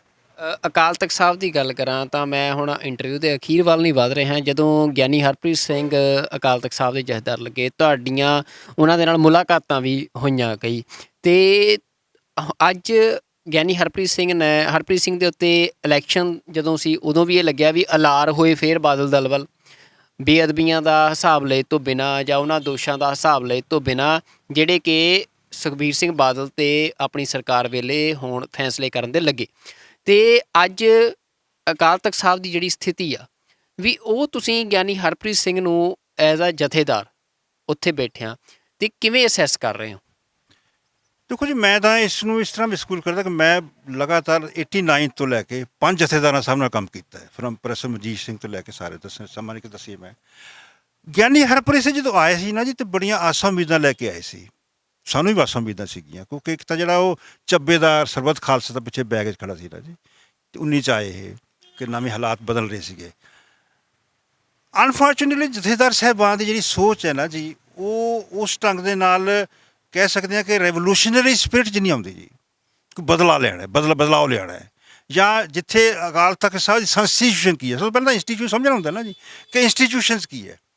ਇਹਦੇ ਵਿੱਚ ਆ ਕੇ ਜਿਹੜਾ ਕੋਈ ਵੀ ਜਥੇਦਾਰ ਸਾਹਿਬ ਹੈ ਨਾ ਜੀ, ਉਹ ਇਸ ਚੀਜ਼ ਦੇ ਜਿਹੜੇ ਵੱਡੇ ਅਰਥ ਨੇ ਅਕਾਲ ਤਖਤ ਸਾਹਿਬ ਦੇ ਵੱਡੇ ਅਰਥ ਨਹੀਂ ਸਮਝ ਸਕਿਆ ਜੀ, ਕਿਉਂਕਿ ਅਕਾਲ ਤਖਤ ਸਾਹਿਬ ਦਾ ਤਾਂ ਪੂਰਾ ਇੱਕ ਗੁਰੂ ਹਰਗੋਬਿੰਦ ਸਾਹਿਬ ਤੋਂ ਲੈ ਕੇ ਵਰਤਮਾਨ ਤੱਕ ਵੱਡਾ ਰੋਲ ਹੈ। ਜਦੋਂ ਅਸੀਂ ਉਸ ਇੰਡੀਪੈਂਡੈਂਟ ਰੋਲ ਨਹੀਂ ਲੈਂਦੇ ਜਾਂ ਇੰਡੀਪੈਂਡੈਂਟਲੀ ਅਕਾਲ ਤਖਤ ਸਾਹਿਬ ਦੀ ਵਰਕਿੰਗ ਅਨੁਸਾਰ ਨਹੀਂ ਚੱਲਦੇ, ਅਤੇ ਅਕਾਲੀ ਕਲਚਰ ਦੇ ਹਿੱਸਾ ਬਣ ਜਾਂਦੇ ਆ, ਉਸ ਜਾ ਕੇ ਪ੍ਰੋਬਲਮ ਆ ਗਈ ਹੁੰਦੀ ਹੈ। ਗਿਆਨੀ ਹਰਪ੍ਰੀਤ ਸਿੰਘ ਨਾਲ ਅਸੀਂ ਬੜੇ ਡਿਸਕਸ਼ਨਸ ਕੀਤੀਆਂ, ਬੜਾ ਕੁਝ ਦੱਸਿਆ ਵੀ ਇਸ ਤਰੀਕੇ ਨਾਲ ਕਰ ਲਓ, ਮੈਂ ਰਿਟਨ ਦਿੱਤਾ, ਬੜਾ ਕੁਝ ਦਿੱਤਾ, ਲੇਕਿਨ ਮੈਂ ਮਹਿਸੂਸ ਕਰਦਾ ਕਿ ਅਲਟੀਮੇਟਲੀ ਉਲਾਰ ਹੋ ਜਾਂਦੇ ਨੇ ਉਹ ਅਕਾਲੀ ਪੋਲੀਟਿਕਸ। ਇੱਥੇ ਆ ਕੇ ਮੈਂ ਸਮਝਦਾ ਕਿ ਖਾਲਸਾ ਪੋਲੀਟਿਕਸ ਦੀ ਲੋੜ ਹੈ, ਸਿੱਖ ਪੰਥ ਦੀ ਰਾਜਨੀਤੀ, ਨਵੀਂ ਰਾਜਨੀਤੀ ਆਵੇ ਔਰ ਗਲੋਬਲੀ ਸੋਚੇ। ਅਕਾਲ ਤਖਤ ਸਾਹਿਬ ਤਾਂ ਜਿੱਥੇ ਸਿੱਖ ਪੰਥ ਦੀ ਉਹਨਾਂ ਦੀ ਸ਼ਕਤੀ ਬਣਨੀ ਹੈ, ਉਹ ਸਾਡੇ ਸਰੋਤ ਨੇ ਸਾਡੇ, ਉਹ ਵਰਲਡ ਪੱਧਰ 'ਤੇ ਸੋਚੇ ਨਾ ਜੀ। ਉਹ ਅੱਜ ਦੀ ਰਾਜਨੀਤੀ ਜਿਹੜੀ ਹੈ ਉਹ ਗਲੋਬਲ ਪੋਲੀਟਿਕਸ ਆ ਗਈ ਜੀ, ਜਦ ਤੱਕ ਗਲੋਬਲੀ ਤੁਸੀਂ ਨਹੀਂ ਸੋਚੋਗੇ, ਅਕਾਲ ਤਖਤ ਸਾਹਿਬ ਵੀ ਉਸ ਮੁਤਾਬਕ ਨਹੀਂ ਕੰਮ ਕਰੇਗਾ, ਤਾਂ ਅਸੀਂ ਮਤਲਬ ਫਿਰ ਮਤਲਬ ਹੋਰ ਕੰਮ ਪ੍ਰੋਬਲਮ ਆ ਜਾਣਗੀਆਂ। ਈਵਨ ਜਿਹੜੇ ਜਿਹੜੇ ਦੇਖੋ, ਇੱਕ ਤਾਂ ਜਿਹੜੀ ਆਪਣੇ ਵਿੱਚ ਅਕਾਲ ਤਖਤ ਸਾਹਿਬ ਨੂੰ ਸਾਰੀਆਂ ਜਿਹੜੀਆਂ ਸ਼ਕਤੀ ਸਰੋਤ ਨੇ ਸਾਨੂੰ, ਉਸ ਨੂੰ ਇਕੱਠੇ ਕਰਕੇ ਆਪਣੀ ਤਾਕਤ ਬਣਾਉਣ ਦਾ ਚੱਜ ਨਹੀਂ ਆਇਆ ਜੀ। ਉਹ ਆਪਣੇ ਕੰਫਰਟ ਜ਼ੋਨ 'ਚ ਰਹਿੰਦੇ ਨੇ ਜੀ, ਉਹ ਬਹੁਤਾ ਰਿਸਕ ਨਹੀਂ ਲੈਂਦੇ। ਸੋ ਮੈਂ ਸਮਝਦਾ ਕਿ ਇਸ ਲਈ ਵਕਤ ਆ ਗਿਆ ਕਿ ਜਦੋਂ ਇੱਕ ਨਵੇਂ ਹਾਲਾਤ ਬਣੇ ਨੇ, ਨਵੀਆਂ ਪੇਸ਼ਬੰਦੀਆਂ ਹੋ ਰਹੀਆਂ ਨੇ, ਪੰਜਾਬ ਦੇ ਹਾਲਾਤ ਵੀ ਇਸ ਤਰੀਕੇ ਨਾਲ ਆ ਰਹੇ ਨੇ, ਹਿੰਦੂ ਆਪਣੇ ਆਪ ਨੂੰ ਅਸਰਟ ਕਰ ਰਿਹਾ ਹੈ, ਅੰਮ੍ਰਿਤਪਾਲ ਸਿੰਘ ਵਰਤਾਰਾ ਆ ਗਿਆ, ਉਹਦੇ 'ਚ ਬਾਹਰਲੇ ਦੇਸ਼ਾਂ ਦਾ ਜਿਹੜਾ ਕੰਮ ਚੱਲ ਰਿਹਾ ਉਹ ਵੀ ਸਾਰਾ ਇਹਦੇ ਨਾਲ ਜੁੜ ਰਿਹਾ ਹੈ।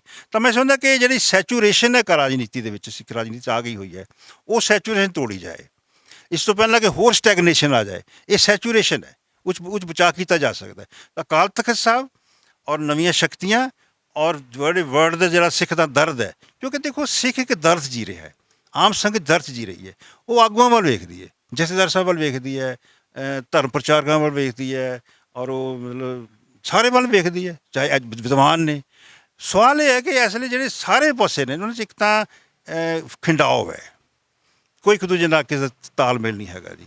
ਉਹ ਖਿੰਡਾਓ ਨੂੰ ਅਕਾਲ ਤਖਤ ਸਾਹਿਬ ਹੀ ਸਮੇਟ ਸਕਦਾ ਹੈ, ਔਰ ਉਹ ਵੱਡਾ ਜਿਗਰਾ ਕਰਕੇ। ਜਦੋਂ ਅਕਾਲ ਤਖਤ ਜਿਸ ਦਿਨ ਫੈਸਲਾ ਕਰ ਲਏਗਾ ਅਕਾਲ ਤਖਤ ਸਾਹਿਬ ਜਥੇਦਾਰ ਚਾਹੇ ਇਹ ਜਾਂ ਕੋਈ ਹੋਰ, ਕਿ ਅਸੀਂ ਆਉਣ ਵਾਲੇ ਸਮੇਂ ਦੇ ਵਿੱਚ ਕਿਸ ਤਰੀਕੇ ਨਾਲ ਸਾਰੀ ਪੰਥ ਨੂੰ ਇਕੱਠਿਆਂ ਕਰਕੇ ਵਰਲਡ ਦੇ ਵਿੱਚ ਗਲੋਬਲੀ ਸੋਚ ਕੇ, ਗਲੋਬਲ ਇਸ਼ੂਜ਼ ਨੂੰ ਐਡਰੈਸ ਕਰਕੇ ਇਸ ਦੱਖਣੀ ਏਸ਼ੀਆ ਦੇ ਜੀਓ ਪੋਲੀਟਿਕਸ ਦੇ ਜਿਹੜੇ ਇਸ਼ੂਜ਼ ਨੇ, ਕਿਉਂਕਿ ਦੇਖੋ ਗੁਰੂ ਨਾਨਕ ਸਾਹਿਬ ਦੇ ਸਾਰੇ ਗੁਰੂ ਸਾਹਿਬਾਨ ਦੇ ਚਰਨ ਪਏ ਹੋਏ ਨੇ ਜੀਓ ਪੋਲੀਟਿਕਸ ਸਾਰੇ ਏਰੀਏ ਦੇ ਵਿੱਚ ਨਾ, ਉਹ ਸਾਡੀ ਧਰਤੀ ਹੈ, ਅਸੀਂ ਕਿਉਂ ਨਹੀਂ ਦਿਸ਼ਾ ਦੇ ਸਕਦੇ। ਅੱਜ ਦੁਨੀਆ ਜਿਹੜੀ ਹੈ ਆਸ ਤਾਂ ਰੱਖਦੀ ਹੈ ਦੁਨੀਆ ਸਿੱਖ ਗੁਰੂ ਗ੍ਰੰਥ ਸਾਹਿਬ ਤੋਂ, ਸਿੱਖ ਇੰਸਟੀਟਿਊਸ਼ਨਸ ਤੋਂ, ਅਕਾਲ ਤਖਤ ਸਾਹਿਬ ਤੋਂ, ਲੇਕਿਨ ਸਵਾਲ ਵੱਡੇ ਵਿਦਵਾਨਾਂ ਨੇ ਇਸ ਗੱਲ ਦੀ ਆਸ ਰੱਖੀ ਹੋਈ ਹੈ। ਮੈਂ ਇਸ ਬਾਰੇ ਜਦੋਂ ਮੈਂ ਕਿਤਾਬ ਲਿਖੀ alternate state and global order, ਮੇਰਾ ਮਕਸਦ ਇਹ ਸੀਗਾ ਕਿ ਜਦੋਂ ਟਾਈਨਮੀ ਵਰਗਿਆਂ ਨੇ, ਰਸਲ ਵਰਗਿਆਂ ਨੇ, ਆਲਬਰਟ ਆਇਨਸਟਾਈਨ ਵਰਗਿਆਂ ਨੇ ਆਸ ਰੱਖੀ ਹੋਈ ਹੈ ਨਾ ਜੀ ਵੀ ਗੁਰੂ ਗ੍ਰੰਥ ਸਾਹਿਬ ਕਿਸੇ ਸਮੇਂ ਕੁਝ ਦੇਵੇਗਾ ਸਾਨੂੰ, ਤਾਂ ਮੈਂ ਉਹ ਲਿਖ ਦਿੱਤਾ ਜੀ ਹੈ। ਮੈਂ ਇੱਕ ਵੱਡਾ ਪ੍ਰੋਸਪੈਕਟਿਵ ਸਿਰਜਿਆ ਹੋਇਆ, ਬੜਾ ਗ੍ਰੈਂਡ ਨੈਰੇਟਿਵ ਸਿਰਜਿਆ ਹੋਇਆ। ਅੱਜ ਲੋੜ ਹੈ ਕਿ ਅਸੀਂ ਕੰਮ ਕੀਤੇ ਹੋਏ ਨੇ, ਜਿਵੇਂ ਵਿਸ਼ਵਵਾਦੀ ਵਿਸ਼ਵ ਆਰਡਰ ਹੈ, ਯਾਨੀ ਉਹ ਡਾਈਵਰਸਿਟੀ ਦਾ ਜਿਹੜਾ ਮਹਾਸੰਘ ਬਣ ਜਾਏ ਵਰਲਡ ਦਾ, UNO ਜਿਹੜੀ ਉਹਦਾ ਟ੍ਰਾਂਜੀਸ਼ਨ ਹੋ ਜਾਏ। ਜਿਹੜੀ ਇਸ ਵੇਲੇ ਜੰਗਾਂ ਹੋ ਰਹੀਆਂ ਨੇ, ਯੂਕਰੇਨ ਹੈ ਚਾਹੇ ਜੋ ਯੂਰਪ ਨੇ, ਲੇਕਿਨ ਕਸ਼ੀਦਗੀ ਹੈ ਨਾ, ਉਹਦੇ ਸਵਾਲ ਪੈਦਾ ਹੁੰਦਾ ਹੈ ਸੁਖਵਿੰਦਰ ਜੀ, ਅਕਾਲ ਤਖਤ ਸਾਹਿਬ ਕਿੱਥੇ ਖੜ੍ਹਾ ਹੈ, ਜਥੇਦਾਰ ਸਾਹਿਬ ਕਿੱਥੇ ਖੜ੍ਹੇ ਨੇ, ਸਾਡੀ ਇੰਸਟੀਟਿਊਸ਼ਨਸ ਕਿੱਥੇ ਖੜ੍ਹੀਆਂ ਨੇ। ਅਸੀਂ ਤਾਂ ਦੇਖੋ ਆਪਣੇ ਸਮਝਦਾਰ 50-60 ਸਾਲ ਲਾ ਤੇ ਸੀ।